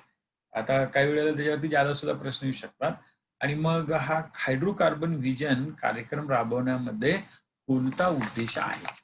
आणि तुम्हाला माहिती असेल की ज्याला आपल्याकडे UPA 1 आणि UPA 2 आता UPA 1 म्हणजे काय काँग्रेसचं जे सरकार होतं त्याला बाहेरनं साम्यवादी पक्षांनी पाठिंबा दिला होता आणि UPA 2 मध्ये साम्यवादी पक्ष सोडून इतरांनी युती करून ते UPA 2 आणि दोन्ही याच्यामध्ये मनमोहन सिंगच पंतप्रधान होते आणि त्यावेळेला फ्लॅगशिप कार्यक्रम म्हणजे फ्लॅगशिप म्हणजे देशाची अर्थव्यवस्था पुढे नेण्यासाठी आणि शाश्वत विकास करण्यासाठी आणि सगळ्यांना त्या विकासात सहभागी करून घेण्यासाठी आणि असं करत असताना पर्यावरण असंतुलन होऊ नये याच्यासाठी वेगवेगळे कार्यक्रम आले होते. आणि मग त्या कार्यक्रमामधला सगळ्यात महत्वाचा कार्यक्रम होता हायड्रोकार्बन व्हिजन आणि मग हायड्रोकार्बन व्हिजनचा उद्देश काय होता? तर पहिलं दिले तर स्वच्छ व हरित भारत निर्मितीसाठी उच्च दर्जाची तेल निर्मिती करणे. आणि तुम्हाला माहिती असेल हे उच्च दर्जाची तेल निर्मिती करणं म्हणजे काय? तर आपल्याकडं मोठ्या प्रमाणावरती ते बायोफ्युएल पॉलिसी आणलेली आहे. मग आता आपल्याकडे ते डिझेल पेट्रोलमध्ये बायोफ्युएल म्हणून ते गॅसोहोल अनहायड्रस इथिल अल्कोहोल तर ते मिक्स करायचं. सुरुवातीला 5% आता वाढवत ते 10% पर्यंत केले जाणार आहे. आणि आता आपल्याकडली जी काही BS6 वाहनं आहेत त्यांच्यामध्ये ते आणलं जात आहे. तर उच्च दर्जाचं तेल निर्मिती करणं म्हणजे आपल्याकडं काय म्हणतात त्याला ते रिसोर्सेस जे आहेत एलपीजीचे एलपीजी किंवा POL म्हणतात त्याला, पेट्रोलियम ऑइल लुब्रिकंट्सचे नैसर्गिक साठे आपल्याकडे ते मर्यादित आहेत आणि त्याच्यापेक्षा मग आपल्याकडे काय आहे की बरीच अशी कोरडवाहू जमीन आहे. मग त्या ठिकाणी मोठ्या प्रमाणात जाठरोपाची लागवड करायची. त्याच्यातनं आपल्याला हायड्रोकार्बन युक्त तेल मिळू शकतं किंवा आपल्याकडं ऊसाचे जे कारखाने आहेत ब्राझीलसारखं तिथं मोठ्या प्रमाणात गॅसोल तयार करून अगदी 100% गॅसोलवरती चालणारी वाहनं वगैरे पेट्रोमॅक्स नावाची ब्राझीलची आपल्याकडे जशी ONGC आहे तशी तिकडली महत्वाची कंपनी आहे आणि so they are doing that आणि मग तशाच पद्धतीनं आपल्याकडं हे पहिलं जे उद्दिष्ट आहे कारण सगळ्यात जास्त प्रदूषण जे आहे ग्लोबल वॉर्मिंगला कारणीभूत ठरणारं तर ते व्हेहिक्युलर एमिशन म्हणतात त्याला आणि मग त्याच्यावरती उपाय म्हणून हे हायड्रोकार्बन व्हिजनमध्ये हा पहिला भाग येतो. स्वच्छ व हरित भारत निर्मितीसाठी उच्च दर्जाची तेल निर्मिती आणि उच्च दर्जाची तेल निर्मिती म्हणजे आपल्या बायोफ्युएल पॉलिसीनुसार पहिलं जाठरोपापासून अल्कोहोल तयार करायचं आणि दुसरं आपल्याकडे असलेल्या कारखान्यांच्या मळ्यांच्या मध्ये असलेली साखर कारखान्यांची जी मळी आहे त्याच्यातनं डिस्टिलरीज आहे त्याच्यातनं इथिल मिथिल अल्कोहोल तयार केलं जातं अनहायड्रस म्हणजे आता आपल्याकडे बीड जिल्ह्यातला जो काही सहकारी साखर कारखाना आहे वैद्यनाथ सहकारी साखर कारखाना देशामध्ये सगळ्यात जास्त गॅसोल त्यांच्या मार्फत निर्माण केले जातात आणि मग हे गॅसोल आपल्याकडल्या इंधनामध्ये मिक्स करायचं आणि मग त्या ह्याच्यातनं एका बाजूला प्रदूषण कमी होणार दुसऱ्या बाजूला इंधनाची कमी गरज निर्माण होणार असं वगैरे त्याच्यातलं आहे त्यामुळं बरोबर आलं मग ज्यावेळेला माझं उत्तर बरोबर आलंय मग याचा अर्थ 3 नंबर उत्तर येणार नाही 1, 2, 4 पैकी काहीतरी असणार मग आता 1, 2, 4 जर बघितलं ह्या सगळ्यांच्या मध्ये कॉमन काय आहे आणि ब कॉमन आहे मग याचा अर्थ असा की पहिलं मला माहिती आहे आणि त्याच्यातनं मी एलिमिनेशन केलं 3 नंबर काढून टाकलं आणि मग उरलेल्या याच्यात कॉमन दोघांच्या मध्ये आणि ब येतं म्हणजे ब 100% बरोबर असणारच त्यामुळे मला माहिती जरी नसलं तरी ह्या आयोगानंच त्या उत्तरात तसं ते दिलेलं आहे त्यामुळे भारतातील हायड्रोकार्बन सेक्टर जागतिक दृष्ट्या स्पर्धक बनवण्यासाठी आणि दॅट इज ऑब्व्हियसली मग आता भारतातलं हायड्रोकार्बन सेक्टर म्हणजे काय तर मग हायड्रोकार्बनचा संबंध कशाशी येतो कोळशाशी येतो मग त्या दगडी कोळसा आपल्याकडला जो आहे तर मोठ्या प्रमाणात त्याचं उत्खनन करत असताना आपल्याला काय म्हणतात त्याला ते ज्याच्यात ऍशचं म्हणजे धुराचं प्रमाण कमी आहे अशा कोळशाच्या काय म्हणतात त्याला ते उत्पादनाबाबत किंवा त्याचं उत्खनन करण्यावरती जास्त भर द्यायचा तर अँथ्रासाइट कोळसा जास्त साठे आपल्याकडे कमी आहेत पण त्याचं उत्खनन जास्त करायचं बिटुमिनस कमी प्रमाणात म्हणजे त्याच्यापेक्षा थोडं कमी पण आपल्याकडे जास्त साठे बिटुमिनसचेच आहे पण बिटुमिनस मध्ये ऍशचं प्रमाण काहीतरी 20% असतं त्यामुळे त्यातनं 80% आपल्याला उष्णता मिळते 20% राख जाते आणि मग अशा वेळेला जर आपल्याला हायड्रोकार्बन सेक्टर आपलं जागतिकदृष्ट्या स्पर्धक बनवायचं असेल तर quality of the coal use for the combustion मग not only the coal second thing is याच्यात काय येणार मग सांगितल्याप्रमाणे खनिज तेल येणार आणि नंतर खनिज वायू मग नैसर्गिक वायूचे साठे भारतात प्रचंड आहेत तर नैसर्गिक वायू खनिज तेल आणि कोळसा मग या तिन्ही क्षेत्रांमधले भारताचं जे काही उत्पादनाचा दर्जा जो आहे तो उंचावायचा आणि त्यातनं निर्माण होणारं इंधन त्याची ऑक्टेन व्हॅल्यू जी आहे ती वाढवायची मग याला म्हणायचं भारतातले हायड्रोकार्बन सेक्टर जागतिकदृष्ट्या स्पर्धक बनवायचे मग आता हे करायसाठी टेक्नॉलॉजी लागणार मग याच्यासाठी पैसे लागणार मग अशा वेळेला हे क्षेत्र आपल्याकडे काय केलेलं आहे आपण सरकारसाठी फक्त राखीव न ठेवता खाजगी क्षेत्रासाठी ते ओपन केलेलं आहे मग त्याच्यामध्ये FDI येऊ शकते FII येऊ शकते आणि मग त्या ह्याच्यातनं आपल्याकडं मग आता केन्स एनर्जी नावाची युरोपमधली महत्वाची खनिज तेल कंपनी भारतामध्ये मोठ्या प्रमाणात किंवा ते जगातली 1 नंबरची कंपनी जी आहे खनिज तेल नव्हे तर बाकी सगळ्याच्यात आरामको म्हणायचं त्याला सौदी अरेबियाची आणि मग आपल्याकडलं रिलायन्स बरोबर त्या सौदी अरेबियाच्या आरामको कंपनीचं सहकार्य चाललेलं आहे किंवा ONGC विदेश ही आपली संस्था काय करते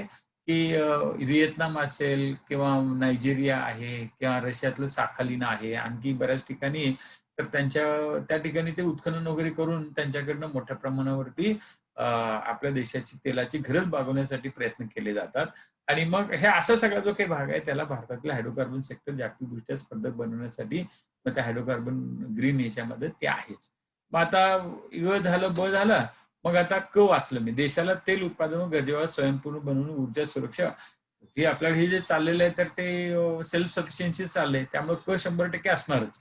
मग त्यामुळं अ आणि ब, क झालं.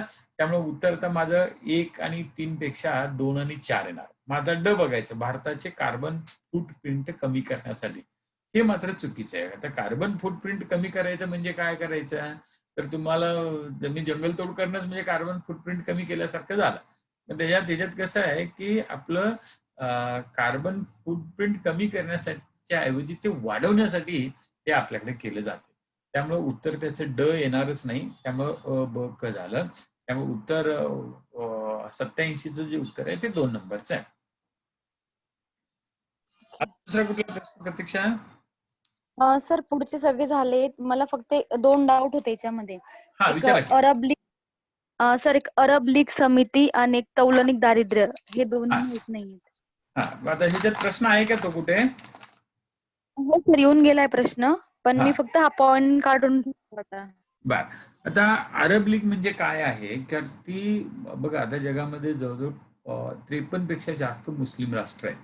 मग आता मुस्लिम राष्ट्रांची सगळ्यात जास्त संख्या आता जर बघायला गेलं आपण मध्य मिडल ईस्ट ज्याला आपण म्हणतो, काही साऊथ ईस्टमध्ये इंडोनेशिया, मलेशिया सारखे राष्ट्र आहेत आणि सगळं जवळजवळ नॉर्थ अमेरिका म्हणजे सगळे उत्तर आफ्रिका जी आहे, तर ही जी राष्ट्र आहेत, इव्हन तुर्कस्तान सुद्धा जे युरोप आणि आशियाला जोडतं. तर ह्या सगळ्या राष्ट्रांचा जो काही इस्लाम धर्म तिथं आहे आणि मग अशी ही 54 इस्लाम राष्ट्रापैकी जवळजवळ काहीतरी 17 इस्लामिक राष्ट्र जी आहेत, तर ती अरब राष्ट्र म्हणून ओळखली जातात. मग अरब म्हणजे इस्लाम याच्यामध्ये अरब इस्लामिक राष्ट्र आणि नॉन अरब इस्लामिक राष्ट्र असा थोडा प्रकार असतो.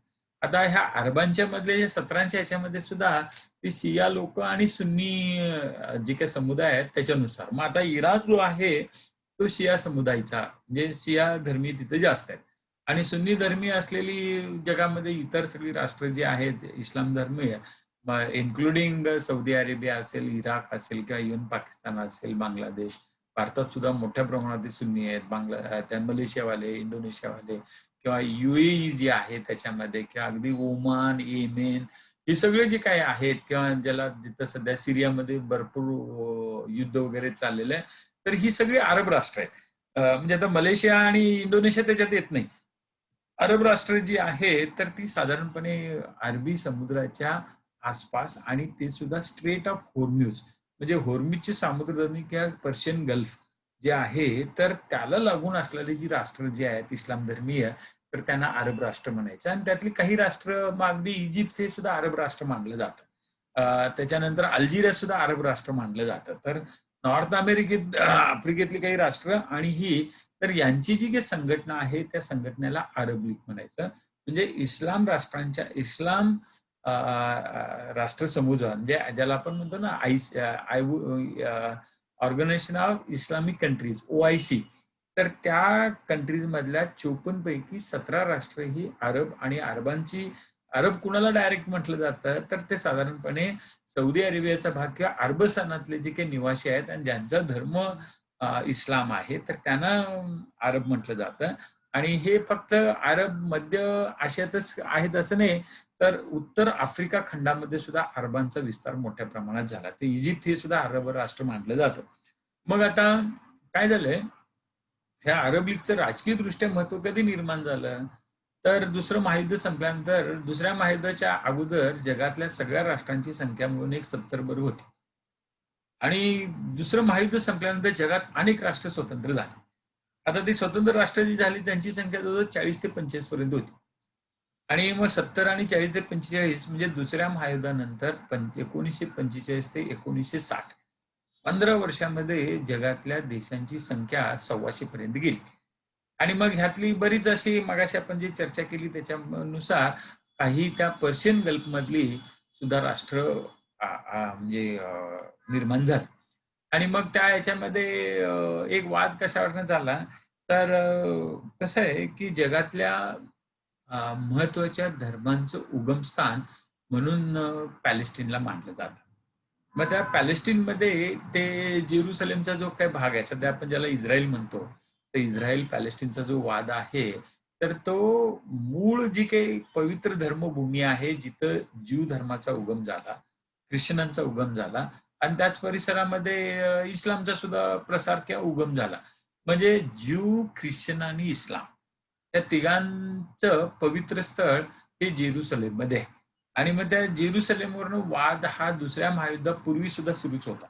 आणि मग अशा वेळेला तिथं इस्लाम धर्मीयांना वाटायचं की हा आमचा भाग आहे. त्यानंतर ख्रिश्चन लोक म्हणायचे की नाही तो आमचा भाग आहे आणि ज्यू धर्मीयांना सुद्धा आपला भाग असं वाटायचं. मग दुसऱ्या महायुद्धाच्या काळात ते युरोपमध्ये ज्यू लोकांचं जे हिटलरनी शिरकाण केलं, तर त्यावेळेला ख्रिश्चन आणि ज्यू काही एकत्र आले आणि मग त्यांनी त्या इस्रायलची स्थापना 1948 मध्ये केली. आणि मग इस्रायल जे आहे, तर त्याने आपली भूमी बळकावलेली आहे, अशा सगळ्या त्या अरब राष्ट्रांचा समज झाला आणि त्यांनी मग इस्रायल ही राष्ट्र 1948 पूर्वी नव्हतं आणि 1948 नंतर ते निर्माण झालेलं आहे. आणि थोडक्यात हे आमच्या त्या भागातल्या मक्तेदारीवरती वर्चस्व किंवा त्या मक्तेदारी कमी करण्यासाठी हे प्रगत राष्ट्रांनी केलेल्या असा समज झाला. त्यामुळे सगळी अरब राष्ट्रही एकत्र आले आणि त्यांनी इस्रायल बरोबर युद्ध केलं. आणि मग अरब इस्रायल अशी युद्ध झाली आणि त्याच्यातच मग अरब लीगचं पुढं तो काय म्हणतात त्याला ते ती संघटना एक व्हायच्या ऐवजी प्रत्येकाचे वैयक्तिक हित संबंधित आडवे यायला लागले. मग आता अरब राष्ट्रांचं नेतृत्व करायचं कोणी? तर परंपरेने ते नेतृत्व सौदी अरेबियातल्या त्या सुन्नी घराण्याकडे आहे. पण नंतर ज्या वेळेला 1976 मध्ये इस्लामिक क्रांती इराणमध्ये झाली, त्यावेळेला जगाचं अरब राष्ट्रांचं नेतृत्व सौदी अरेबियन नाही तर इराणनी करायला पाहिजे. कारण सौदी अरेबिया अमेरिकेच्या अंकित आणि ते तिथं लोकशाही नाही आणि बाकीचं सगळं आहे. तर त्याच्यापेक्षा हे इराणनं करावं असं.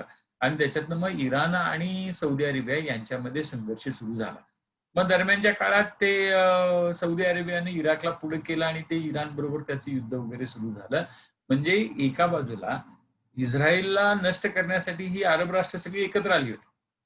पण दुसऱ्या बाजूला अरब राष्ट्राचं नेतृत्व कोणी करायचं याच्यातनं शिया आणि सुन्नी म्हणजेच इराण आणि सौदी अरेबिया यांच्यातनं असे काही गट निर्माण झाले. आणि मग त्या याच्यातनं अरब लीगमध्ये सध्या फूट पडलेली आहे. तर अरब लीग मधली फूट याचा अर्थ काय की त्या अरब लीगची जी परिषद आहे ती सुद्धा जशी आपल्याकडे सारच्या बाबतीत अवस्था आहे तशी ती सध्या अरब लीगमध्ये इराण आणि सौदी अरेबियाच्या संदर्भात आहे. म्हणून त्यावेळेला काही त्याच्याबद्दलचे प्रश्न येऊ शकतात. तर हे अरब लीगच्या बद्दलची एवढी माहिती. दुसरं कुठलं म्हणत होती प्रतीक्षा तू? सर तौलनिक दारिद्र्य.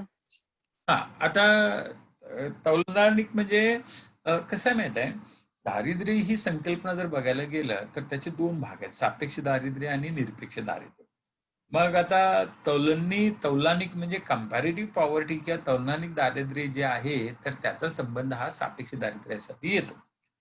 मग आता तौलनिक दारिद्र्य जे आहे तर त्याचा विचार हा स्थळ काळाच्या संदर्भात केला जातो. मुळात एखादी व्यक्ती दारिद्र्य आहे असली तर त्या दारिद्र्याची व्याप्ती काय आहे, मग त्याची निश्चिती. So what should be the unit of the poverty, म्हणजे दारिद्र्याचं एकक काय असायला पाहिजे किंवा कुणाला दारिद्र्य म्हणायचं. मग आता unit of the poverty whether it should be the person or whether it should be the family or whether it should be the economy or whether it should be some other part of the society. तर दारिद्र्याचे एकक काय याच्यावरनं अर्थतज्ञामध्ये मतभेद आहेत किंवा विचारवंतांमध्ये मतभेद आहेत. तर उदाहरण जर सांगायचं झालं तर जागतिक बँक जी आहे तर जगातलं दारिद्र्य मोजण्यासाठी जागतिक बँक काय करते, तर जागतिक बँकेच्या संदर्भ जर घेतला तर त्यांनी काय सांगितलंय की एखाद्या व्यक्तीला एका दिवसाला साधारण $1.50 एवढं जर उत्पन्न मिळवता आलं तर ती व्यक्ती एपीएल अबव्ह पॉवर्टी लाईन म्हणायची आणि त्याच्यापेक्षा कमी झालं तर ती बिलो पॉवर्टी लाईन. म्हणजे ते एपीएल बीपीएल जे ठरवलं गेलेलं आहे जागतिक बँकेनं, तर unit is a person and not, म्हणजे that is why per day per capita per day earning याच्या निकषानुसार जागतिक बँक दर डोई प्रतिदिन उत्पन्न किती आहे त्याच्यानुसार जागतिक बँक काय करते, दारिद्र्य रेषा ठरवते. आता आपल्या देशात जर तुम्ही बघायला गेला तर व्यक्तीपेक्षा आपल्याकडे दारिद्र्य रेषेखालचं व्याख्या करताना कुटुंब. मग त्या आपल्याकडे तुम्हाला माहिती असेल की एखाद्या कुटुंबामध्ये सरासरी आपल्याकडे 5 लोक धरली जातात. तर त्या 5 लोकांचा दरमहा खर्च करण्याची त्या कुटुंबाची क्षमता आहे की नाही हा निकष म्हणजे दरमहा म्हणजे असं त्याच्यात असं सांगितलेलं आहे, दरमहा प्रतिडोई खर्च करण्याची क्षमता. आणि मग लकडावाला समिती असेल किंवा आपल्याला तेंडुलकर समिती, नंतर रंगराजन समिती, तर ह्या सगळ्यांनी दरडोई प्रतिमा खर्च करण्याची क्षमता कुटुंबाची किती आहे आणि ते 5 जणांचं कुटुंब मांडलं आणि मग ह्या प्रत्येक व्यक्तीला साधारण 2100 कॅलरी लागणार. मग तेवढ्यासाठी किती अन्न लागेल, हा सुरुवातीचा योजना आयोगाचा भाग होता. नंतर त्यामध्ये तेंडुलकर आणि रंगराजन समितीने सांगितलं, की नुसतं रोटी, कपडा, मकान मधली ती रोटी पुरवणं म्हणजे दारिद्र्यासाठीचं ते एक न मानता तर शिक्षण असेल, की आरोग्याच्या सुविधा असतील, निवास असेल, तर यांचा सुद्धा त्याच्यात विचार केला गेला पाहिजे. हा त्याच्यातनं आला. आणि मग आता इथं तौलनिक दारिद्र्याची जी संकल्पना आहे, ती इथं येते. म्हणजे दारिद्र्याची मूल्य म्हणजे शेवटी काय आहे, quantity of the poverty and the quality of the poverty. You can't call it the quality of the poverty, but the quantity of the poverty जी आहे, तर ती पर्सेंटेजमध्ये सुद्धा असणार आणि संख्येमध्ये सुद्धा असणार. म्हणजे नंबर आणि टक्केवारी. आता उदाहरण जर सांगायचं झालं, तर 1947 ला भारत स्वतंत्र झाला, त्यावेळेला लोकसंख्या आपली काय ते 40 कोटी मानली गेली फाळणीनंतरची. आणि त्या 40 कोटीपैकी जवळजवळ 60% लोकसंख्या दारिद्र्य रेषेखाली होती. म्हणजे आता 40 कोटीचे 60% जर धरले तुम्ही, तर साधारणपणे 24 कोटी लोक 1947च्या दरम्यान भारतामध्ये दारिद्र्य रेषेखाली होते. आताची आकडेवारी काय सांगते, तर सध्या भारतामध्ये 21% लोक दारिद्र्य रेषेखाली आहेत. 1919 ची आकडेवारी. म्हणजे 2019 ची. मग आता 21% 135 कोटीच्या.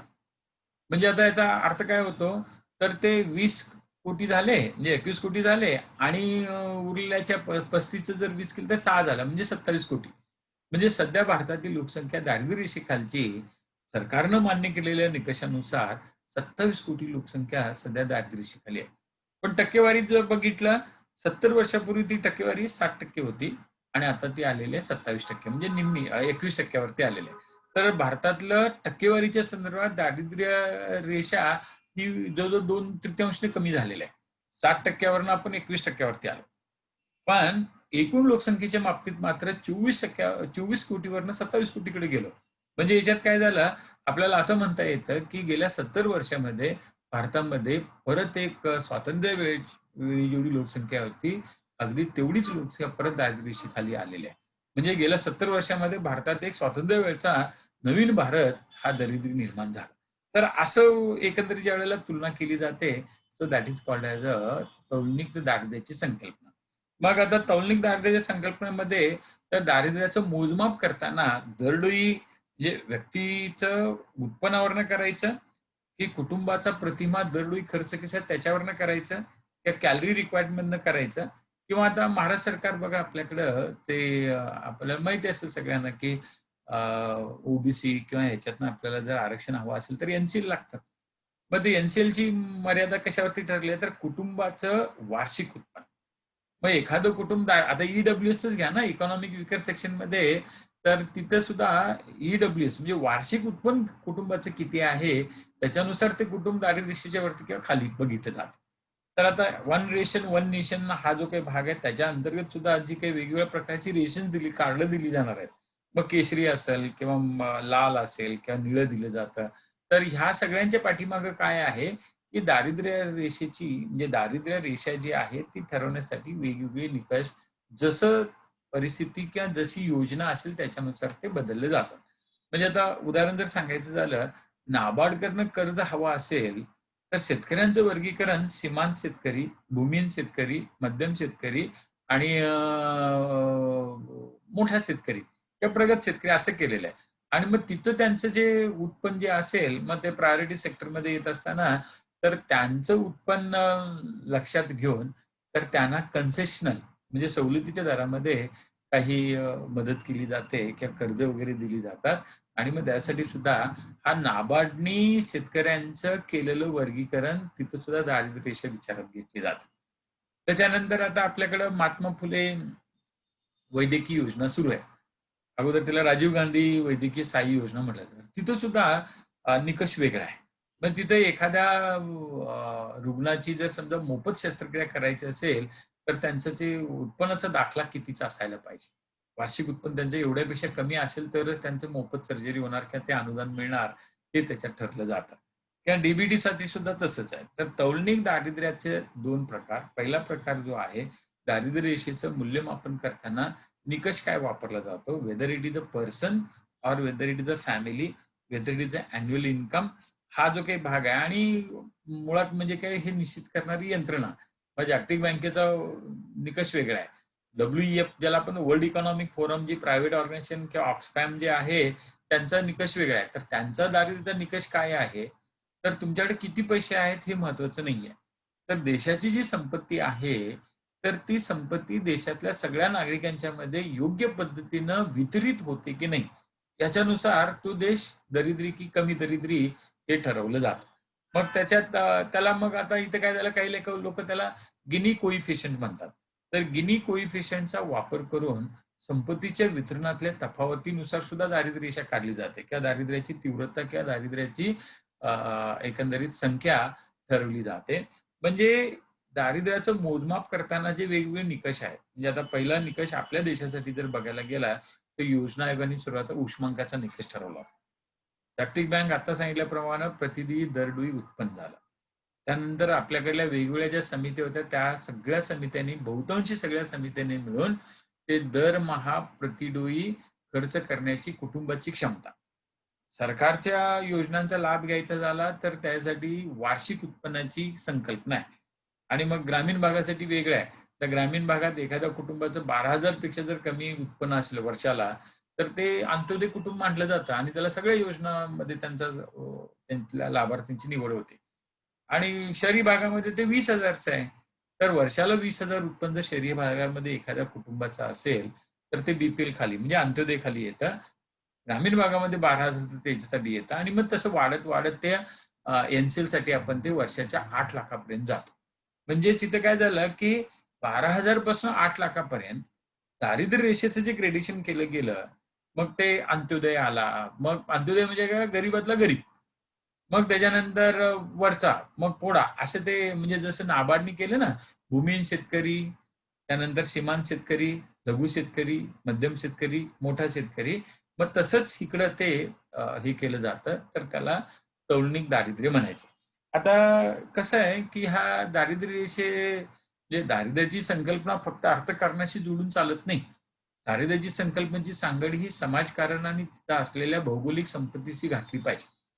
तर भौगोलिक नैसर्गिक साधन संपत्ती आणि तिथली अर्थव्यवस्था, तर ह्या सगळ्यांच्या ह्याच्यातनं असलेलं साधन संपत्तीचा वापर मनुष्यबळाच्या गरजा भागवण्यासाठी करण्याइतपत त्या देशामधचा विकास झाला की नाही, याच्यावरनं सुद्धा तर तो देश गरीब किंवा श्रीमंत मानला जातो.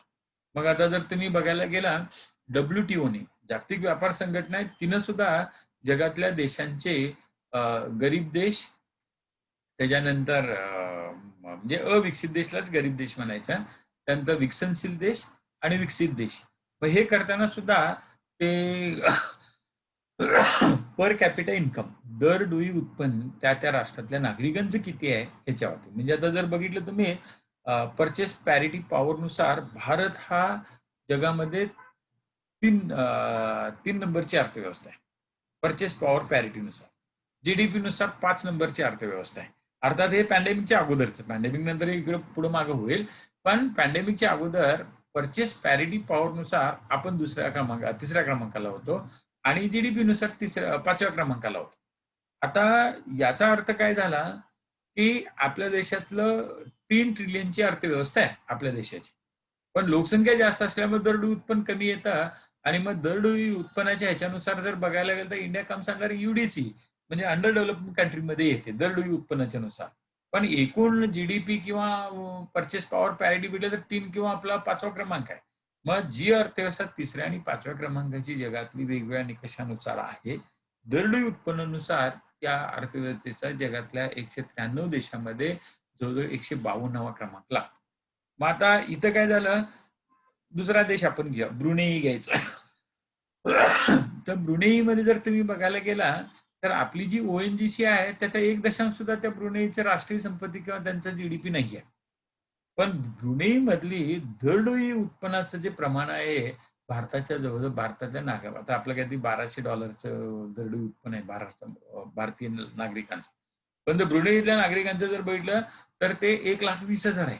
म्हणजे जवळ 100 पटीनं भारतीयांच्या पेक्षा जास्त झालं. पण त्या देशाची अर्थव्यवस्था जर जीडीपीच्या ह्याच्यातनं बघायला गेलं तर hardly it will be this around $100 to $200 billion. आता भारताची जी परकीय व्यापार तुटे जवळ 500-600 अब्ज डॉलरची आहे. पण ब्रुनेईचं राष्ट्रीय उत्पन्न $200 अब्ज. भारताचं राष्ट्रीय उत्पन्न $3 ट्रिलियन. पण दरडोई उत्पन्नामध्ये ब्रुनेई जवळजवळ $1,20,000 मध्ये जाते ते दरडोई उत्पन्नात. भारत $1,200 मध्ये येतो. मग आता इथे हा जो काही भाग जो आहे तो सुद्धा तौलनिक दारिद्र्याचा मानला जातो. आता तौलनिक दारिद्र्याची तशी संकल्पना पहिल्यांदा UNDP विकसित केली. UNDPने जो आपल्याकडं HDI म्हणतो ना, ह्युमन डेव्हलपमेंट इंडेक्स जसा आणला तसाच त्यांनी HPI म्हणा त्याला, ह्युमन पॉवर्टी इंडेक्स आणला. मग त्यांनी HPI 1 जो आहे तो विकसनशील आणि अर्धविकसित किंवा अविकसित राष्ट्रांच्यासाठी आणि HPI 2 दारिद्र्य म्हणजे ह्युमन पॉवर्टी इंडेक्स 2 तर त्यांनी याच्यासाठी आणला श्रीमंत राष्ट्रांच्यासाठी. आता हे काहीतरी 92-93 दरम्यान झालं. नंतर 21व्या शतकात काय झालं की HPI 1 आणि HPI 2 असं काही दारिद्र्याची तुलना करण्याच्या ऐवजी त्यात काही त्रुटी होत्या. मग त्या टाळण्यासाठी ते मॉरिस नावाच्या एका अर्थतज्ञानं 1980च्या दशकामध्ये PQLI physical quality life index मग त्याच्यामध्ये 42 पॅरामीटर वगैरे आणून तो एक दारिद्र्याचा निकष मांडला होता. म्हणजे इट्स दारिद्र्य म्हणता येणार नुसतं जीवनमानाचा physical quality of life index म्हणजे जीवनमान जगण्याचा भौतिक निर्देशांक असा तो भाग होता. मग तोच भौतिक निर्देशांकामधनं काय योग्य पद्धतीने दारिद्र्याचं आकलन होत नव्हतं. जीडीपी नुसार सुद्धा होत नाही की आता आपण बघितलं त्याप्रमाणे पर कॅपिटलनुसार सुद्धा होत नाही किंवा दरडोई उत्पन्न किती मिळतं एका दिवसाला त्यातनंही होत नाही तसं किंवा दरमहा कुटुंबाचा खर्च करण्याची क्षमता किंवा उष्मांगाची गरज भागते का या सगळ्यातनं होत नाही. मग त्याच्यापेक्षा असे सगळे निकष एकत्र आणायचे आणि त्याच्यातनं ते करायचं असं करून ते मग HDI आला.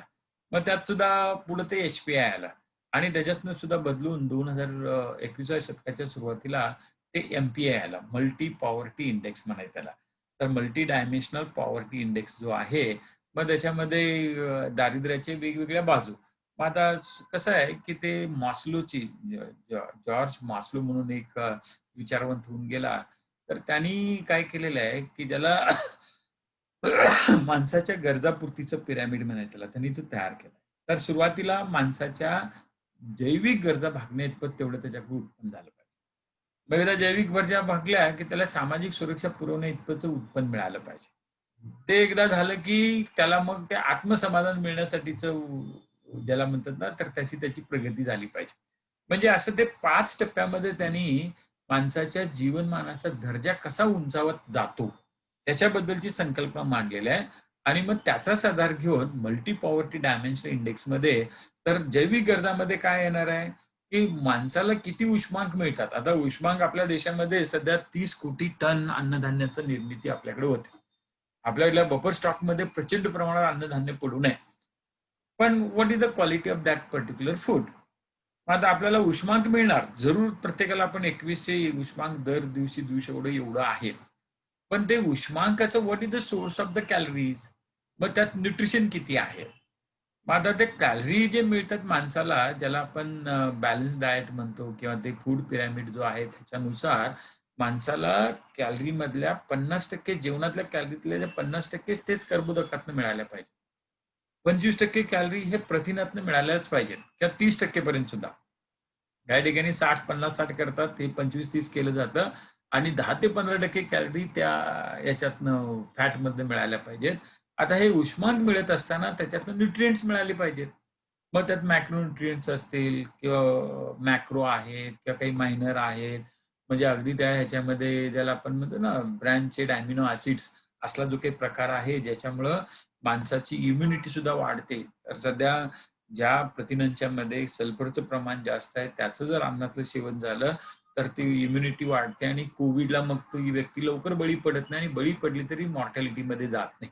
हा सगळा जो काही भाग आहे तर तो सुद्धा त्या MPI मध्ये मल्टी पॉवर्टी डायमेन्शनल इंडेक्स जो आहे त्याच्यात विचारात घेतला जातो. तर नुसते उष्मांक मिळाले मग दारिद्र्यावरती आला असं होत नाही. पण त्या उष्मांकाचं वितरण काय आहे त्यातनं मिळणारं न्यूट्रिशन किती आहे आणि मग त्या ह्याच्यातनं त्याची प्रतिकारशक्ती किती वाढणार, त्याचं आयुष्य किती वाढणार, हा सगळा जो काही भाग आहे त्याची सांगड ज्या वेळेला गाठली जाते त्यावेळेला तर मल्टी पॉवर्टी डायमेन्शनल इंडेक्स म्हणायचं. तर तौलनिक दारिद्र्याची जी संकल्पना आहे ती काळाच्या संदर्भात म्हणजे काय, पहिल्या पंचवार्षिक योजनेत दारिद्र्यरेषेखालची लोकसंख्या आताची, त्यावेळेचा निकष आताचा निकष आणि सगळं बदलत चाललेलं आहे. तर पहिल्या पंचवार्षिक योजनेच्या काळामध्ये दारिद्र्याचा जो अर्थ होता आता तो नाहीये. त्यावेळेला लोक आपल्याकडे जेवायला न मिळणारी म्हणून प्रचंड मरायची आणि आता लोक नको तेवढं खातात म्हणून मरतात. मग आता ह्या दोघांच्या मध्ये जर बघायला उलटी परिस्थिती दिसते. तर त्यावेळेला आपल्याकडे काय होतं, आर्थिक दारिद्र्य होतं. पण आता मगाशी सांगितल्याप्रमाणे 30 कोटी टन आहे, सरकारच्या एवढ्या योजना आहेत, प्रचंड प्रमाणामध्ये धान्य आहे. मग मिळते फुकट म्हणून खाल्ल्यामुळे काय होतात, की त्यातनं परत आजार होतात. So this is again the related to the वैचारिक दारिद्र्य किंवा अप्रोच मधला किंवा एकंदरीत एक वेगळ्या प्रकारचं आपल्याला हे पॉवर्टी मानता येऊ शकते.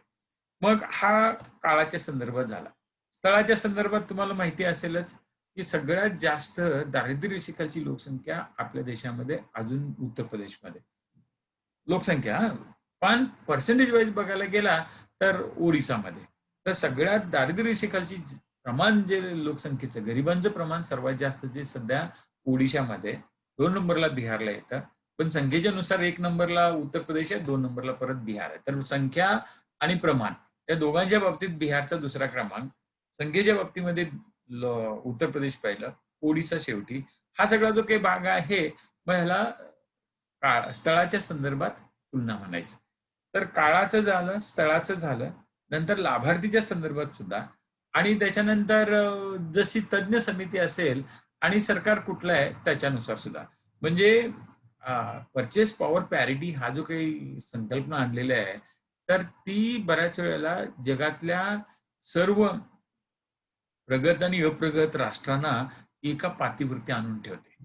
म्हणजे तुमच्या देशाचं जे चलन आहे, त्या चलनाचं क्रयशक्ती किती आहे, ती महत्वाची. म्हणजे आता उदाहरण जर आपण $1 हा विषय घेतला, तर आता माझ्याकडे जर समजा $1 आहे, त्या $1 वरती मी भारतामध्ये 1 दिवस आरामात जगू शकतो. कारण $1 मला ₹70-80 मिळतात. आणि मग तेवढे मिळाल्यानंतर मला ते दिवसभरात लागणारा अगदी ब्रेकफास्ट, लंच किंवा डिनरसाठी लागणारे सगळं मला त्यातनं ते व्यवस्थित मिळू शकतं. मग आता अमेरिकेमध्ये तुमच्याकडे $1 असेल, तर तिथं अगदी तुम्हाला कॉफी जरी हवी असली, तर तिथं $2 ते $3 द्यावे लागतात. चहा हवा असेल तर तेवढा द्यावा लागतो. त्या $1 मध्ये तुम्हाला दिवसासाठी लागणाऱ्या 2100 कॅलरी मिळू शकत नाही. आणि भारतामध्ये मात्र त्या $1 मध्ये तुम्हाला 2100 कॅलरीसाठी लागणारं सगळं अन्न मिळतं. मग याचा अर्थ अमेरिकेमधनं $1 मध्ये you are able to get hardly 2 to 300 calories. पण भारतामध्ये त्या $1 मध्ये तुम्ही म्हणजे 70 ते ₹80 मध्ये तुम्हाला सगळ्या ह्या मिळतात, म्हणजे सुविधा मिळतात किंवा तुमची गरजा भागतात. मग ह्याच्यात काय झालंय, की रुपयाची क्रयशक्ती डॉलरच्या तुलनेमध्ये चांगली म्हणायची. म्हणून पर्चेस पॉवर पॅरिटीनुसार भारताची अर्थव्यवस्था $3 ट्रिलियन आहे. अमेरिकेची अर्थव्यवस्था $25 ट्रिलियन आहे आणि तरी सुद्धा आपण 3 नंबरला त्याच्यातनं येतो. म्हणजेच थोडक्यात त्याचा अर्थ काय सांगायचा, आपली अर्थव्यवस्था जीडीपी जरी कमी असली तर purchase power parity in relation with the certain developed countries we are at a good. आणि त्याच्यामुळे मग आपल्याकडं तसं जर बघायला गेला तर ते पर्चेस पॉवर पॅरिटी हा जो काही निकष आहे त्याच्यानुसार सुद्धा तौलनिक दारिद्र्य आपल्याला काढता येतं. तर आणि शेवटी कसं आहे, की everything depends on the lifestyle. जीवनमानाचा दर्जा आहे तर त्याच्यानुसार. आता मग आपल्याकडे माहिती असेल तुम्हाला lower middle class, upper middle class किंवा हायर क्लास आणि एकदम लोअर क्लास आणि मग त्या ह्याच्याबद्दलचं ग्रेडेशन्स आपल्याकडे केले जातात. दैनंदिन जीवनामध्ये सुद्धा आपण बघतो. आणि त्यामुळं the concept of the poverty is always what we call the relative. म्हणजे तो सापेक्ष आहे. आणि दारिद्र्याची संकल्पना फक्त सध्या अर्थकारणाशी न जोडता ती समाजकारणाशी पहिल्यांदा, पर्यावरणाशी दुसऱ्यांदा आणि राजकारणाशी तिसऱ्यांदा. तर poverty has various aspects. Mainly it is related to the economy आणि त्याच्यावरूनच आपल्याला कॅलिब्रेट केलं जातं. Then it is related to what we call as a political system in that particular country. कारण अमेरिका असेल किंवा रशिया असेल, चायना असेल, पाकिस्तान असेल आणि भारत या सगळ्यांची जर आपण तुलना करायला गेलो, तर आपल्याला प्रत्येक ठिकाणची the concept related the poverty the different. Even आता चीनमध्ये सुद्धा त्यांचा जो कॅपिटलिस्ट अप्रोच हा फक्त अर्बन एरियात आहे. रुरल एरियात अजून कम्युनिस्ट अप्रोच आहे.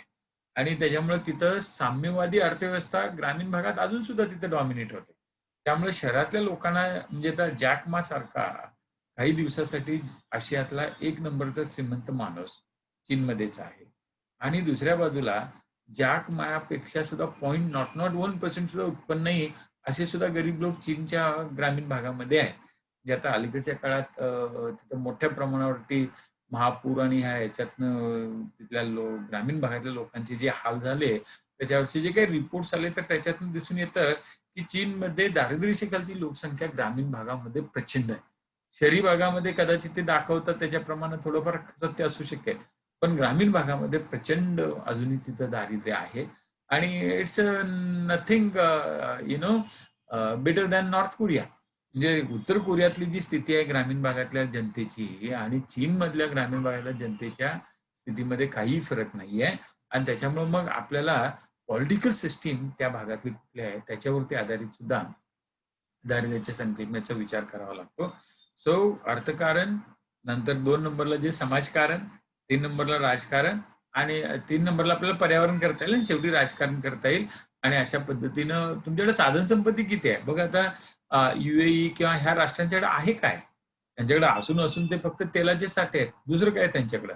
तरी पण तिथं मायग्रेट होणं, त्या देशाचं नागरिकत्व मिळवणं हे केरळ किंवा पंजाबमधल्या नागरिकांना खूप महत्वाचं वाटतं. मग हा सगळा जो काही भाग आहे, आकर्षण वाटतं तिकडल्या जीवनशैलीबद्दल. मग तिकडे साधन संपत्ती नाहीये. तरी सुद्धा ते फक्त सर्व्हिस इंडस्ट्री आणि तेलाचे साठे याच्या जीवावरती त्या राष्ट्रांची प्रगती वगैरे झालेली आहे. आणि थोडक्यात आपल्याला बघा साधा तौलनिक दारिद्र्याचा विषय सांगायचा झाला तर लोक रोज काय खातात याच्यावरनं सुद्धा दारिद्र्य स्थिती आपल्याला समजू शकते.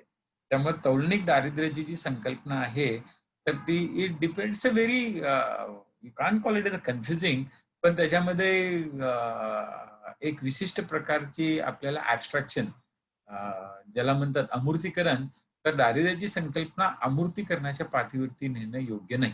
आणि त्याच्यामुळे सापेक्ष आपण ज्यावेळेला चर्चा करतो, तर ती सापेक्ष दारिद्र्याचीच असते आणि निरपेक्ष दारिद्र्याची कधी येत नाही. कारण निरपेक्ष दारिद्र्य मोजायचं कसं? Because it's a very difficult आणि then you need some base for it आणि त्या बेसवरती आधारितच तुलना केली जाते. त्यामुळे दारिद्र्य ही जी संकल्पना आहे, एखादं कुटुंब दारिद्र्य रेषेतनं वर आलं, म्हणजे ते एकदमच प्रगत झालं असं होत नाही. कारण त्याहीपेक्षा मग तोपर्यंत सगळी परिस्थिती बदलत राहते.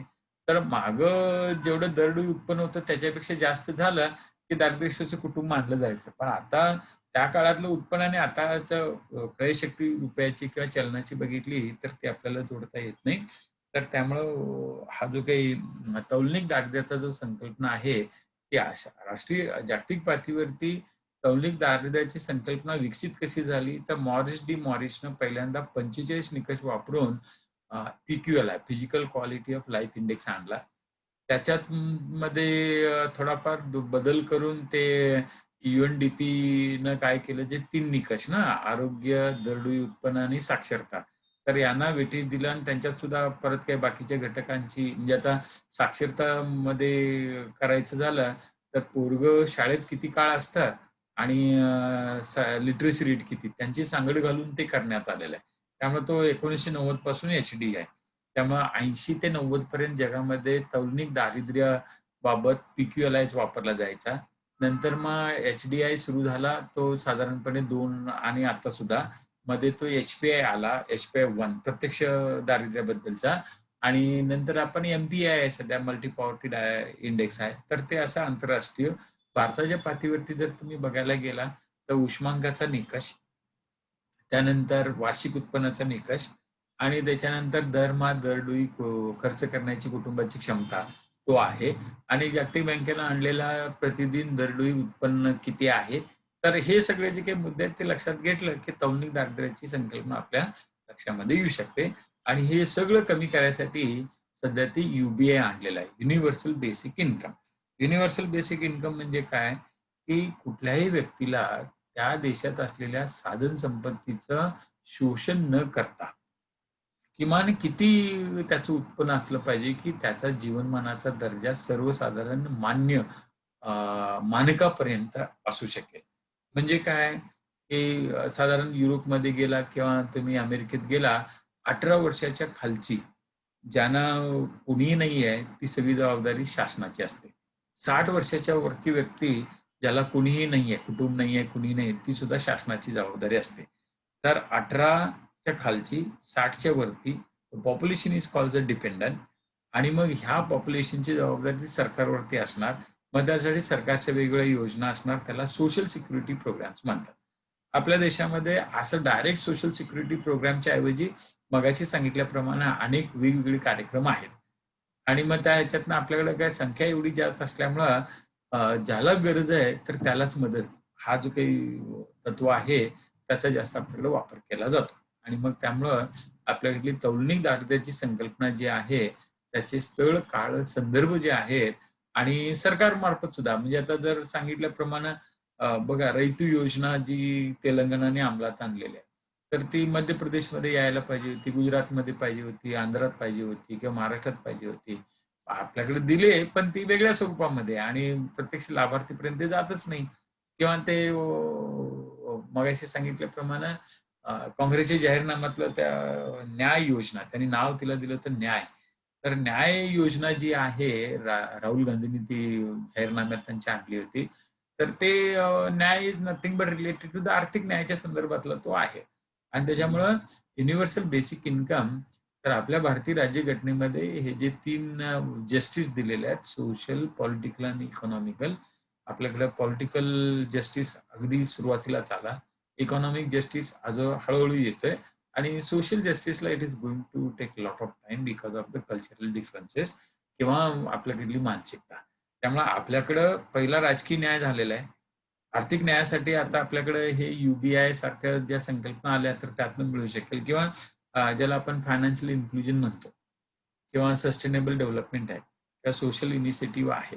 तर हा आपल्याकडे कसं आहे की संपत्ती निर्मितीमध्ये भारतीय लोक कुठे कमी पडत नाहीत.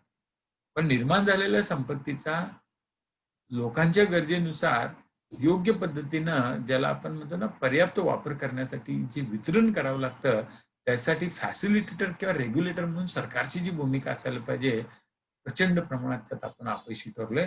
आणि त्याच्यामुळे गेल्या 73 वर्षामध्ये प्रत्येक पंचवार्षिक योजनेत किंवा प्रत्येक अर्थसंकल्पामध्ये दारिद्र्य निर्मूलनावरती प्रचंड प्रमाणावरती पैसा खर्च जरी करत असलो आपण रोजगार निर्मितीसाठी सुद्धा करत असलो तर अपेक्षित यश आलं नाही. संख्यात्मक दृष्टिकोनात जरूर आपल्याला बदल झालेले दिसतील पण गुणात्मक दृष्टिकोनातून ते झालेले नाहीत. And then consideration of all these factors related to poverty is called as a comparative poverty.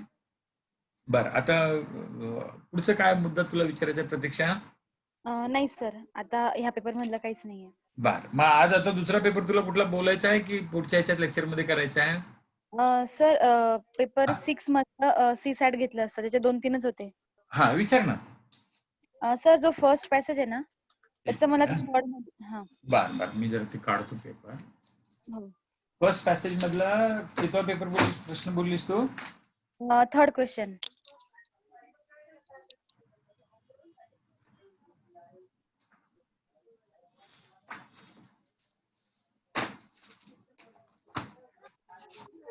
सहाव्या ह्याच्यातला पहिल्या पॅसेज मधला तिसरा प्रश्न ना? सर व्यक्ती स्वातंत्र्य म्हणजे काय, बरोबर ना? सर मला ऑप्शन मध्ये कन्फ्युजन होतंय. हा तेच की. आता व्यक्तीस आपल्या हक्काच्या प्राप्तीसाठी दिलेली स्वैराचाराची सनद त्याला व्यक्ती स्वातंत्र्य म्हणायचं का? दुसरं व्यक्ती विकासाला चालना देणारी नैतिक बाब म्हणजे व्यक्ती स्वातंत्र्य, आधुनिक जीवन मूल्य आणि वरळीपैकी स्वर. आता आपण काय बघ आपण मागच्या काही ह्याच्यात चर्चा केली होती त्यावेळेला आपण पहिल्यांदा प्रश्न बघायचा नंतर उत्तराकडे म्हणजे पॅरेग्राफकडे जायचं. अशा पद्धतीने याचं जर उत्तर पहिल्या पॅरेग्राफच्या तिसऱ्या प्रश्नाचं जर उत्तर काढायचं झालं तर व्यक्ती स्वातंत्र्य आलेलं आहे.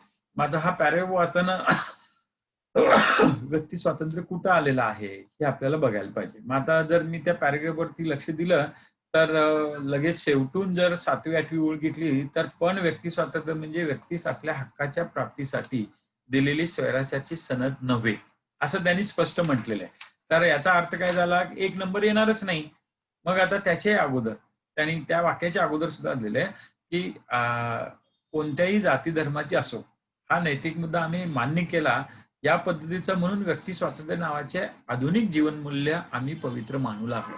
मग आता ह्याच्यात काय झालेलं आहे, व्यक्ती स्वातंत्र्य काय म्हणले, आधुनिक जीवनमूल्य त्यांनी मानलेलं आहे. नंतर 2 नंबरचं वाक्य काय सांगताय त्याच्याबद्दलचं, व्यक्ती स्वातंत्र्य म्हणजे व्यक्तीस आपल्या हक्काची प्राप्तीसाठी दिलेली स्वैराचाची सनद नव्हे, हे आम्ही मान्य केले.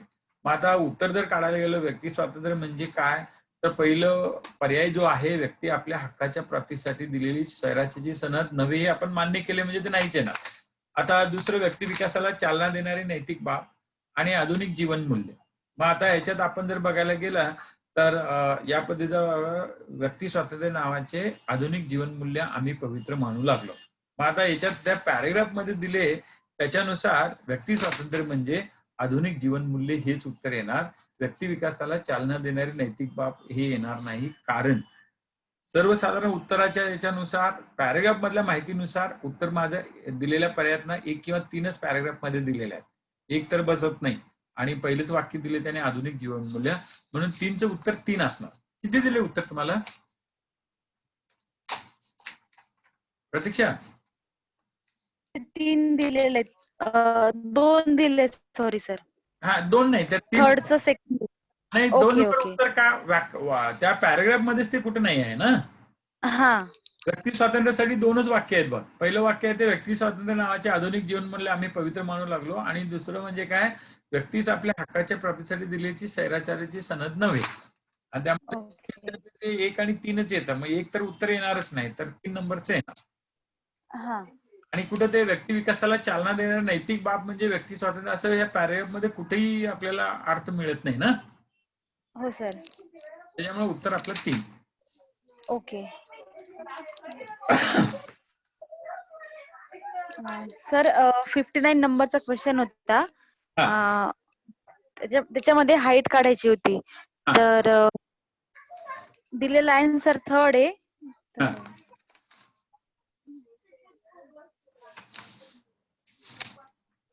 आता कसं आहे माहित आहे, याच्यात सर्वात उंच व्यक्ती कोण. मग आता आपण ते मागे सांगितल्याप्रमाणे काय करायचं, सरळ रेषा मारायच्या. मग आता पहिलं त्याने दिले काय की एक्स हा वाय पेक्षा उंच परंतु झेड पेक्षा कमी आहे. वरनं काय येणार, वाय अगोदर येणार, नंतर झेड येणार आणि एक्स येणार. तुझं लक्षात आलं? हो सर. मध्ये जी लाईन दिली तर त्याच्यानुसार उंचीनुसारचं काय येणार, सगळ्यात जास्त उंच कोण येणार याच्यात, सर. हा त्यानंतर सगळ्यात कमी कोण उंच येणार, वाय येणार. तर वाय च झाला. आता ब च बघूया. डब्ल्यू हा एक्स पेक्षा उंच आहे. मग आता याच्यात कसं झालंय, मध्ये बघ काय झालंय की सगळ्यात उंच कोण आला, एक्स झेड वाय म्हणजे एक्स उंच झाला, बरोबर. आता ब मध्ये डब्ल्यू हा एक्स पेक्षा उंच आहे परंतु तो झेड पेक्षा उंच नाही असं म्हटलंय. मग आता जर तू म्हणजे आता पहिलंच काय झालं, एक मिनिट, एक्स हा वाय पेक्षा उंच आहे परंतु झेड पेक्षा टेंगणा आहे. हो, म्हणजे याच्यात अच म्हणजे मला सांगायला चुकलं, अच कसं येणार, झेड एक्स वाय येणार, बरोबर. प्रतीक्षा, अच जे आहे ते झेड वाय एक्स अशी लाईन येणार, तर तो ठेंगणा आहे. म्हणजे सगळ्यात उंच अ मध्ये झेड आला, नंतर एक्स आला आणि वाय आला, बरोबर. आता ब मध्ये गेलीस तू, डब्ल्यू हा एक्स पेक्षा उंच आहे परंतु झेड पेक्षा उंच नाही. म्हणजे आता याच्यात काय झालं, पहिल्या वाक्यामध्ये झेडच उंच सगळ्यात झालं. मग आता याच्यानुसार मला काय करता येईल, इथं परत दुसऱ्या याच्यातनं डब्ल्यू झेड एक्स वाय असं येणार, बरोबर. हो सर. डब्ल्यू हा एक्स पेक्षा उंच पण झेड पेक्षा उंच नाही म्हटले ना त्यांनी, त्यामुळे झेड सगळ्यात उंच, नंतर W, Z W x Y. आता आपण जाऊया, म्हणजे आता पर्यंत माझं काय आलं, झेड डब्ल्यू आणि एक्स वाय. आता पुढे काय, वाय हा टी पेक्षा ठेंगणा परंतु एक्स हा टी पेक्षा ठेंगणा आहे. आता जर तू बघायला गेलीस एक्स हा टी पेक्षा ठेंगणा आहे याचा अर्थ काय झाला? एक्स हा टी पेक्षा ठेंगणा याचा अर्थ काय झाला की ते डब्ल्यू आणि जो डब्ल्यू हा सगळ्यात उंच आहे तर तो त्याची तुलना एक्स बरोबरच इथे केलेली आहे. वाय आणि एक्सची तुलना केली आणि डब्ल्यू ला त्यांनी हे केलं नाही आणि त्याच्यामुळे मग आपलं उत्तर जे आहे ते सगळ्यात उंच जो आहे तो झेड येणार. 4. हा सर तेच होतं कन्फ्युजन की आन्सर फोर्थ आलं होतं. हा फोर्थच येणार. फोर्थ 59चं उत्तर 4. Okay sir. सर 74 आणि 75.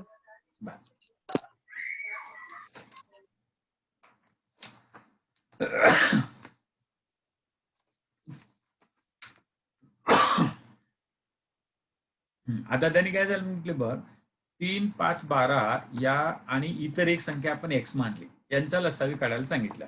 लसावी काढताना त्यांनी ऐकण्यात चूक केली आणि 12च्या ऐवजी 21 लिहिले तरी सुद्धा त्याचे उत्तर अचूक आले. तर चौथा अंक कुठला? म्हणजे आता थोडक्यात कसं आहे की लसावी काढताना आपण काय करतो 3, 5, 12 आणि इतर संख्या दिलेली ती एक्स केली तर 3 गुणिले 5 गुणिले 12 गुणिले एक्स असं लिहावं लागणार. आता त्या माणसानं काय केलं की ते 12च्या ऐवजी 21 ऐकलं मग त्यामुळे दुसरा लसावी येताना तो काय येणार 3 गुणिले 5 गुणिले 12 गुणिले एक्स. मग आता ह्या दोन्हींची गुणाकार म्हणजे त्या सगळ्यांचा गुणाकार एकच येणार आहे. त्यामुळे माझं उत्तर काय येणार एक्स गुणिले म्हणजे 3 गुणिले 5 गुणिले 12 एक्स बरोबर 3 गुणिले 5 गुणिले 21 एक्स.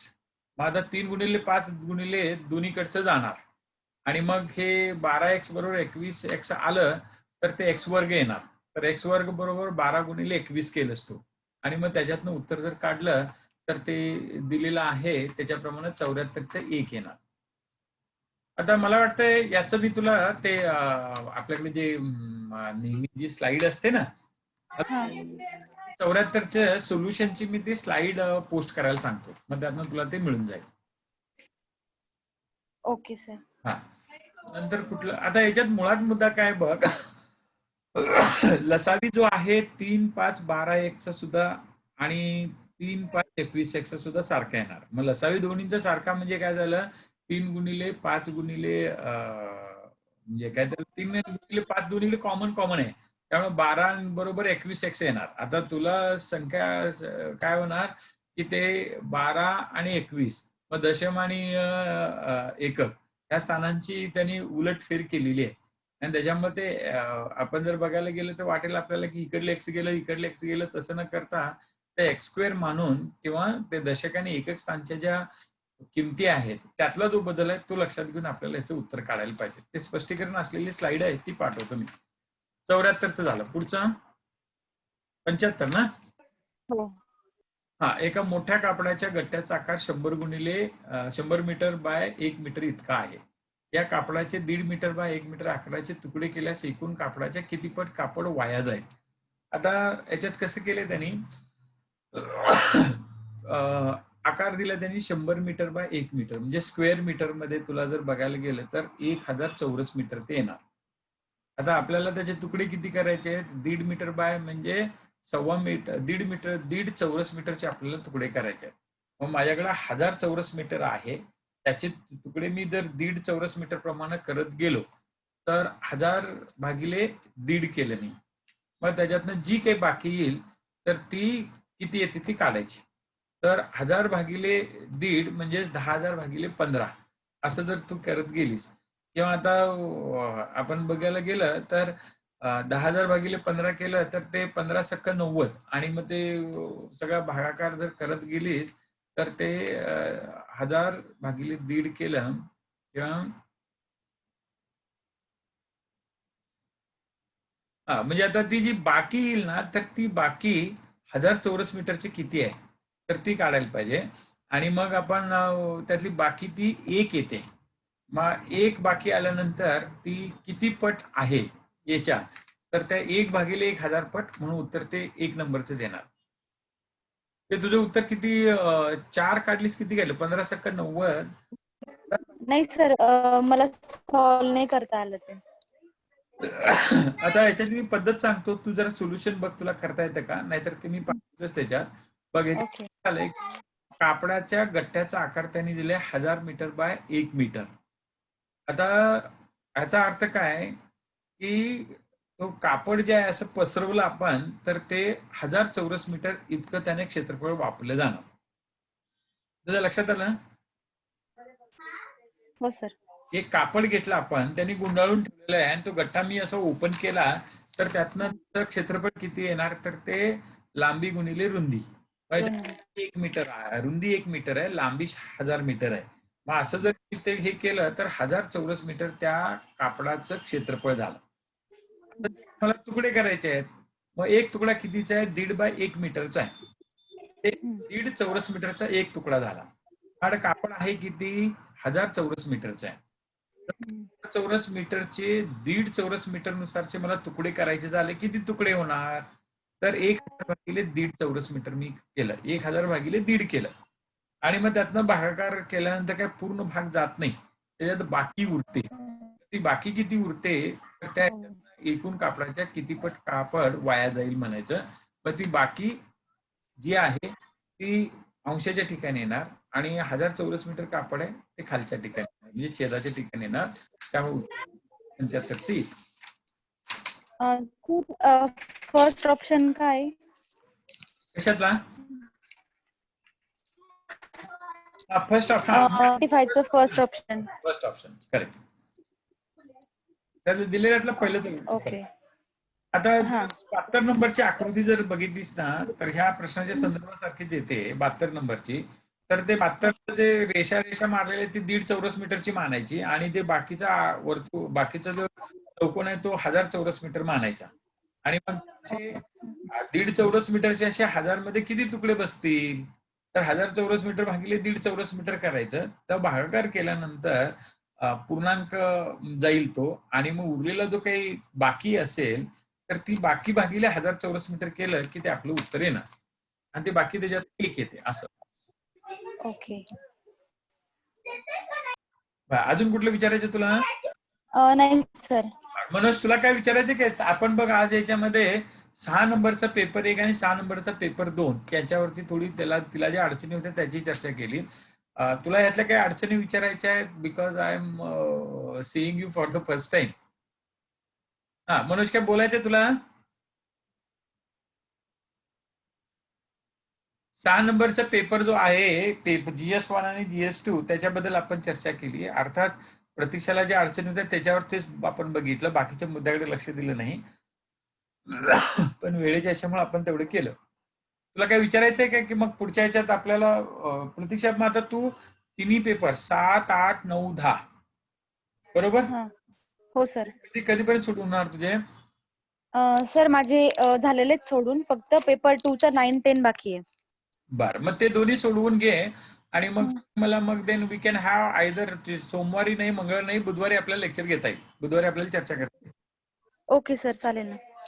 मग बुधवारी आपण 6, 7, 8, 9, 10 7, 8, 9, 10 हा, 4 आणि 4 8 पेपर जेवढे जमतील आपण तेवढी त्याची चर्चा करूया. ओके सर चालेल. तर आज जसं तू काढलेस ना तसं देर were the very good questions. म्हणजे तू जे विचारलेस ना तर ज्यांनी अभ्यास केलेला आहे तर त्याच्याच ते लक्षात येणार. कारण the quality of the difficulty of the I mean the quality of the difficulties म्हणजे तुला जे प्रश्न डिफिकल्ट गेले खरंच ते डिफिकल्टच प्रश्न होते आणि त्याच तू विचारलेस त्याच्यातनं तुझं म्हणजे you are on the right track. आता मग तुमच्या याच्यामध्ये म्हणजे आता याचा स्कोअर किती जातो तुझा सगळा? सर पेपर 1 चा स्कोर 122 गेला. 1/4 घेतली हा तर. हा 1/4 नुसार. हो. आणि आता 6व्याचा? नाही सर 6व्याचाच ना, 6व्याचा पेपर 1 चा स्कोर 122 122 आणि आणि 2 चा पेपर 2 चा 165. Okay so very good. म्हणजे 160 122 म्हणजे it goes almost round about 287 पर्यंत वगैरे जातं ना, ते 277 पर्यंत जातं. आणि आपल्याला तयारी करताना आता लक्षात घ्यायचं की 100 पर्यंत मार्क काही झालं तर पडलेच पाहिजेत. So this is a very good approach. आणि हा बोल. सर एक डाऊट असा होता, विचार. जे तुम्ही बोलले होते की कट जो आहे तो 250 प्लस जाऊ शकतो. काय झालं माहिती आता आहे? निगेटिव्ह मार्किंग हा, निगेटिव्ह मार्किंग 1/4 आल्यामुळं जर आता बघ, उदाहरण सांगतो मी तुला. आता आपल्याकडं महाराष्ट्र इंजिनिअरिंग सर्व्हिसेसचा सुद्धा निकाल लागलाय आणि त्यांचं कट ऑफचं मेनचं मुलाखतीचं मेरिट जे होतं, ज्या वेळेला 150 जागा भरल्या त्यावेळेला ते 282 ला गेलं होतं आणि आता ते काहीतरी जवळजवळ 1571, म्हणजे 150च्या जवळजवळ 10 पट जागा भरतात आणि त्यावेळेला मेरिट 282 वरनं घसरून ते 258 ला आलेलं आहे. आता 282 ते 258 जर केलीस तर ते 24 मार्काचा फरक होतो. मागच्या वेळेला जागा होत्या 150 म्हणून इंटरव्ह्यूला 450 बोलवले होते. आता जागा 1500 आहेत, 1571 जागा आहेत, इंटरव्ह्यूला बोलवले 3671 आहेत. मग आता 282 वरनं जर 282च्या वरती आपण धरून चाललो की किती पोरं होती, तर ती 450 पोरं होती आणि मग त्या 450 जर समजा 3671 मधनं मी वजा केलं तर 3200. मग आता कसं झालेलं आहे, 3200 मुलं 258 ते 282च्या दरम्यान आहेत, असा आपल्याला अंदाज काढता येतो. मग त्यामुळे 24 मार्काच्या ह्याच्यामध्ये इंजिनिअरिंग परीक्षेमध्ये जवळजवळ 3500 मुलं आलेले आहेत. त्यामुळे जागा जरी वाढल्या असल्या, मेरिट त्या प्रमाणात कमी गेलं असलं, तर स्पर्धेची तीव्रता तेवढीच वाढलेली आहे. त्यामुळं आता परत काय झालेलं आहे, की मागच्या वेळेला जागा 450 होत्या. 471 जागा होत्या. आता त्या जागा त्यांनी 200च दिलेल्या आहेत. वाढून जर समज 50-60 आल्या, आपण एक धरून चालू की 300 पर्यंत झाल्या, तर विद्यार्थी जे निवडले जाणार आहेत ते 300 गुणिले 18 केलं की 18 त्रिक 54 म्हणजे 5400 किंवा 5000 पण पकडतो. तर त्या 5000 मधले ओपन मधले विद्यार्थी नाही म्हणायला गेले तर आता ते सगळे ईडब्ल्यूएस, एसईबीसी जरी स्थगिती आली असली तर ते होणारच. नाहीतर ते ईडब्ल्यूएस मगाशी सांगितल्याप्रमाणे ते घटनादुरुस्तीवरती तो तोटा होऊ शकतो आणि अध्यादेश काढून सरकार कॅन डू दॅट. तर मुद्दा इथं महत्वाचा असा आहे की स्पर्धेची तीव्रता वाढल्यामुळं मेरिट हे गेल्या वर्षी काहीतरी ते 198 किंवा 192 किंवा 186 असा जो काही होता, तेवढं खाली जाईल का? तर गेल्या वर्षी बघा जागा एवढ्या असल्यामुळे त्यांनी जवळजवळ 7 ते 7,500 विद्यार्थ्यांना मुख्य परीक्षेला बोलवलं होतं. त्यामुळे ते मेरिट तेवढं खाली गेलं होतं. यावर्षी जर बघायला गेलीस तर ते मुख्य परीक्षेला येणारी मुलं आपण धरून चालू 4,000 पर्यंतच असतील. आणि त्या 4,000 मधले जर समजा 1500-1600 ओपन मधले जर बघायला गेलो, तर महाराष्ट्रातल्या पहिल्या 1500 मध्ये येण्यासाठी मला किती मार्क पाडायला पाहिजे? आणि मग पहिल्या 1500 मध्ये येण्यासाठी जे आपल्याला मार्क पाडायला पाहिजे, तर ते अलीकडचे काही जे निकाल आहेत, त्याच्यावरून आपल्या लक्षात येतं, की साधारणपणे 60% पर्यंत जर मार्क पडले, तर या परीक्षेमध्ये, पूर्व परीक्षेमध्ये कोणत्याही अडथळ्याशिवाय आपल्याला पात्र ठरता येतं. मग 60% म्हणजे किती? तर 400च्या 60% म्हणजे 240 होतं. सो आणि आतापर्यंत आपण बघितले, की 2015ला ते मेरिट 250 पर्यंत गेलं होतं. 250 पर्यंत गेलं होतं. म्हणजे 2015ला ते 1,200 होतं आणि 2017ला ते 250 पर्यंत गेलं होतं. म्हणजे 1,200चं 250 सुद्धा झालेलं आहे. त्यानंतर साधारणपणे 200च्या आसपास ते राहिलेलं आहे. आणि मग यावेळेला आता काय झालंय, की करोना म्हण, पॅन्डेमिक म्हण, मुलांना तयारी करायला प्रचंड वेळ मिळालेला आहे. त्यात सुद्धा आता आपली युपीएससीची पूर्वपरीक्षा अगोदर होते आणि त्याच्यानंतर स्टडी मटेरियल सुद्धा भरपूर सध्या उपलब्ध आहे.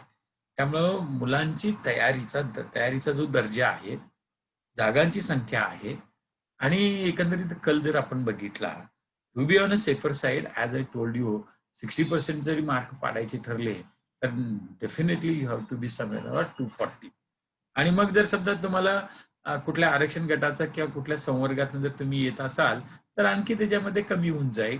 पण सध्या आपल्याला त्या संवर्गाचा विचार करायचा नाही. परीक्षा होईपर्यंत मी ओपनचाच विद्यार्थी आहे, असं लक्षात घेऊन जर समजा आपण तयारी केली, so that can be one of the good thing. आणि त्याच्यामुळं 250चं टार्गेट ठेवायचं. आता तू बघितलीस तर आता 6 नंबरचा आपला जो जीएस पेपर जो आहे, तो तसा जर बघायला गेला तर तो मिक्स प्रकारचा आहे. काही येऊन गेलेले प्रश्न, काही आलेले नवीन प्रश्न. आणि त्या ह्याच्यामुळे तुझा स्कोअर तो काय इट्स नॉट अ बॅड. तिथं तुला जर 122 पडले, it's one of the good performance. Paper 2 जो आहे तर ते सगळंच नवीन आहे त्याच्यातलं. त्याच्यामध्ये तुला 165 पडले. म्हणजे तिथं काय आहे की पेपर 2चं ज्यावेळेला तुम्हाला स्कोअर चांगला येतो, त्यावेळेला तुमच्याकडं ज्याला आकलन म्हणजे जे आपले 50 उतार्यावरचे जे प्रश्न आहेत, तर त्यातली वाचन क्षमता, त्याच्यानंतर आकलन शक्ती आणि त्याच्याच बरोबर उत्तरं शोधण्याचं कौशल्य. या तिन्ही गोष्टी असल्याशिवाय आपल्याला तिथं 150च्या वरती जाताच येत नाही. So now by doing this practice, you are mastering this art of getting more and more answers correct. आणि तू जसं म्हणालीस त्याच्याप्रमाणे 1/3 आणि 1/4 याचा मी आता तुला एवढ्यासाठीच सांगितलं ते इंजिनिअरिंगचा. तर इंजिनिअरिंगचा जो निकाल लावला आहे तो 1/4च्या निगेटिव्ह मार्किंग वरनं लावलेला आहे. आणि त्याच्यामुळे जर तुलना आपण जर करायला गेलो, मेरिट जरी तिकडे 282 वरनं, म्हणजे त्यांची परीक्षा सुद्धा 400 मार्काची असते ना ती, पेपर 1 आणि पेपर 2 मेनचा. तर त्या 400 पैकी ज्याला 282 पडले तर, आणि त्यांच्यात सुद्धा मागच्या वेळेला ज्या वेळेला 282 मेरिट कट ऑफ होतं त्यावेळेला महाराष्ट्रात पहिला आलेला जो विद्यार्थी होता त्याला रिटर्न मध्ये 328 मार्क होते. तर 328 आणि 282 मध्ये 550च्या पोरांना त्यांनी इंटरव्ह्यूला बोलवलं होतं. आणि आता मगाशी सांगितल्याप्रमाणे तुझ्या लक्षात आलं असेल त्यावेळेला महाराष्ट्रात त्यांच्यातला इंजिनिअरिंग मधला कोणीतरी असू शकेल 350 मार्काचा. तर 350 ते 258 म्हणजे एक साधारण एक 60-70 मार्कामध्ये जवळजवळ त्यांनी 3500 मुलांना बोलवलेलं आहे. तर 70 मार्कामध्ये 3500. सो व्हॉट दॅट इंडिकेट्स की वरचं मेरिट जे आहे ते स्थिर राहतं, पण ते खालचं मेरिट आणि वरचं मेरिट यांच्यामधल्या विद्यार्थ्यांची संख्या वाढते. आणि ज्या वेळेला विद्यार्थ्यांची संख्या वाढते आणि जागा कमी असतात त्यावेळेला मेरिट परत वाढायला लागतं. आणि सो दॅट इज वाय, म्हणजे आता मी इथं उलटं उदाहरण तुला मगाशी सांगितलं की मेरिट पूर्वी जास्त होतं, जागा जास्त आल्यामुळे मेरिट खाली आलं, पण त्या अपेक्षेप्रमाणे खाली आलं नाही ते. म्हणजे माझा अंदाज होता की ते merit can come up to the 230 किंवा 240 पर्यंत, तसं झालं नाही. किंवा आता पीएसआय मेनचा सुद्धा मागच्या वेळेचा जो निकाल आला त्यात माझा अंदाज होता की शेवटचा मुलगा ओपन मधला पीएसआय 225ला होईल, पण तो मेरिट तिथं तो 225 240 पर्यंत गेलं ते. 15 मार्कांनी तिकडे वाढलं. मग आणि ते का वाढलं, तर it is because of the intensity of the competition. म्हणजे हायएस्ट आलेला, म्हणजे पीएसआयच्या परीक्षेमध्ये हायएस्ट येणारा मुलगा नेहमी 260च्या आसपास असतो. मग 260 वरनं 240 म्हणजे 20 मार्कामध्ये ओपनच्या जवळजवळ 250 पोरांची निवड केली. म्हणजे ओपनची पीएसआयला 250 मुलं 20 मार्कामध्ये बसली ना ते. मग त्यामुळं होतंय काय याच्यात, so as the the process of काय म्हणतात प्रिपरेशन क्वालिटी आणि ड्युरेशन जसं वाढत जातं तसं स्पर्धेतला परफॉर्मन्स वाढत जातो आणि त्यामुळे ते मेरिट वाढतं. अर्थात ह्या आपण हे प्रिडिक्शन किंवा हे it is based on the certain factors. पण समजा त्यांनी पेपर यावेळेला खूपच अवघड काढला, so again then difficulty level का 2019 म्हणजे गेल्या वर्षीचा जनरल स्टडीचा पेपर 1 आणि इव्हन सीसॅट पेपर सुद्धा the difficulty level was not that simple. कारण त्या मानाने मी बघितलं की युपीएससीचा जनरल स्टडीचा 2019चा पेपर एमपीएससी पेक्षा सोपा आहे. आणि त्याच्यामुळे जर समजा गेल्या वर्षी सारखं जर समजा आपलं मेरी डिफिकल्टी लेवल त्यांनी जर ठेवली तर मग then again you can consider it can come down to 220 और 230, but definitely it won't go down below 230. आणि त्यामुळे आपल्याला आता तयारी करताना ओपनची 250चीच तयारी करायची. समजा तुमचं टार्गेट तुम्ही 250चे ठरवलं तर समवेअर यू कॅन 10% कमी झालं, 25 मार्क कमी करून 225 पर्यंत जर आला तुम्ही, हाय चान्सेस ऑफ गेटिंग सिलेक्टेड. आता कसं आहे, जशी परीक्षा पुढे गेलेली आहे तशी तयारीची काय म्हणतात त्याला ते तीव्रता म्हणण्यापेक्षा दर्जा हा खूप वाढलेला आहे. मुलांच्याकडे काय झालंय, प्रचंड मटेरियल उपलब्ध आहे, वेळ भरपूर आहे. पॅन्डेमिकमुळे इकडे तिकडे जाता येत नाही, त्याच्यामुळं वापर असलेल्या पुस्तकांचा वापर व्यवस्थित केला जातो. So that is one of the good sign you can say. पण त्याच्याच बरोबर आता जसं आपण म्हणतो तसं परीक्षक सुद्धा तसेच असतात. तर परीक्षकांना काय आहे की पेपर असा नेहमी तयार केला जातो की मुलांच्या वाचनात न आलेले प्रश्न यावेत आणि त्यातनं मग खऱ्या अर्थानं आपल्याला काय म्हणता येईल त्याला की उपयोजन कौशल्य म्हणजे असलेली माहिती प्रश्नाच्या संदर्भात वापरून उत्तर काढण्याचं कौशल्य ज्या वेळेला असेल तर त्यावेळेला तो ब्युरोक्रॅटिक अप्रोचची व्यक्ती असू शकते. कारण तुमच्याकडं आहे त्या साधनांच्या मर्यादित राहून उद्दिष्ट पूर्तता करायची असते. The same thing over here. त्यामुळं जास्तीत जास्त प्रॅक्टिस करायच्या, चुका कमी करायच्या. आणि आता जसं आपण बघितलं चुकलं का, आता मगाशी तू सांगितलं त्याप्रमाणे आता 122 तुला मार्क बरोबर आले, याचा अर्थ जर आपण विचारात घ्यायला गेलो तर एक 40 भर प्रश्न तुझे चुकले असतील. तर हो. किंवा 30 भर तर नक्की चुकले असणार. म्हणजे 30 प्रश्न जे कुठल्या विषयातले चुकले किंवा मगाशी जे तू विचारलेस प्रश्न ते असे कोपऱ्यातले होते किंवा ते हम्म. एकंदरीत त्यांची सांगड घालायची झाली तर तुमचा अभ्यास खूप आणि तर्क क्षमता आणि त्याच्याजवळ अनेक वेळेला इंट्युशन याचा वापर करूनच त्याची उत्तरं तुम्हाला काढता येतात. त्यामुळे सगळा जो काही भाग विचारात घेतला तर आय डोंट थिंक दॅट की merit will be below 230 but आपण टार्गेट 250 ठेवूनच विल हॅव टू स्टार्ट. आणि अगेन असं आहे की मुख्यच्या ह्याच्यामध्ये जर समजा जागांची संख्या वाढली तर ते कदाचित अजून मेरिट वाढू शकेल, म्हणजे कमी होऊ शकेल जर जागांची संख्या वाढली तर. कमी तर होणार नाही, पण सध्या जी संख्या आहे त्या ह्याच्यानुसार ओपन मधल्या विद्यार्थ्यांना महाराष्ट्रातल्या पहिल्या 1800 मध्ये यायचंय आणि पहिल्या 1800 मध्ये यायचं झालं तर कट ऑफ हा साधारण 55 ते 60% असतो आणि त्यामुळे आपण 60% पर्यंत तरी जायला पाहिजे. So that is what you have to consider. त्यामुळं मेरिट जास्त जाईल असा विचार करूनच तयारी करा. So that is a better way. Okay.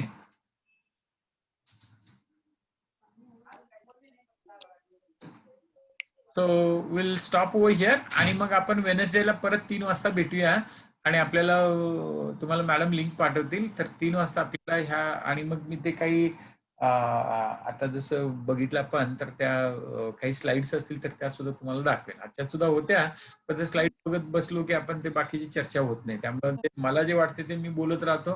तुम्हाला काय हवं आहे ते लक्षात येत नाही. त्यामुळे पुढच्या वेळेला आपण तसंच करूया. तुम्हाला ज्या प्रश्नांची संख्या असेल आणि शक्य झालं तर मग तुम्हाला प्रतीक्षा जर शक्य झालं तर ते मॅडमच्या ह्याच्यावरती जर तू मेल किंवा व्हॉट्सअप केलीस की कुठल्या कुठल्या प्रश्नांचं तुम्हाला स्पष्टीकरण पाहिजे मग तेवढं दाखवून आपल्याला पटाकशी पुढे जाता येईल. You can. ओके सर, चालेल ना. बरोबर. ते प्रश्न क्रमांक मला फक्त सांगा ते 7 मधला हे 7, 8, 9, 10तले ह्या प्रश्नांवरती आम्हाला ज्यादा चर्चा करून पाहिजे. तर तेवढं पाठवलं की तेवढ्याच्या स्लाइड्स मी दाखवेन फटाकदिशी आपल्यामध्ये सगळंच एका दिवसात ते होऊन जाईल. ओके. हो सर. ओके. आणि मग ते इंग्लिश मधले बघ आणि परत पुढचे 5 आहेत ना ते 11 ते 15 सीसॅटचे सुद्धा आहेत आणि 11 ते 15 जीएसचे सुद्धा आहेत. तर दोन्ही पेपर सोडवा. ओके. हो सर. हो. चलो see you. Thank you sir. Thank you.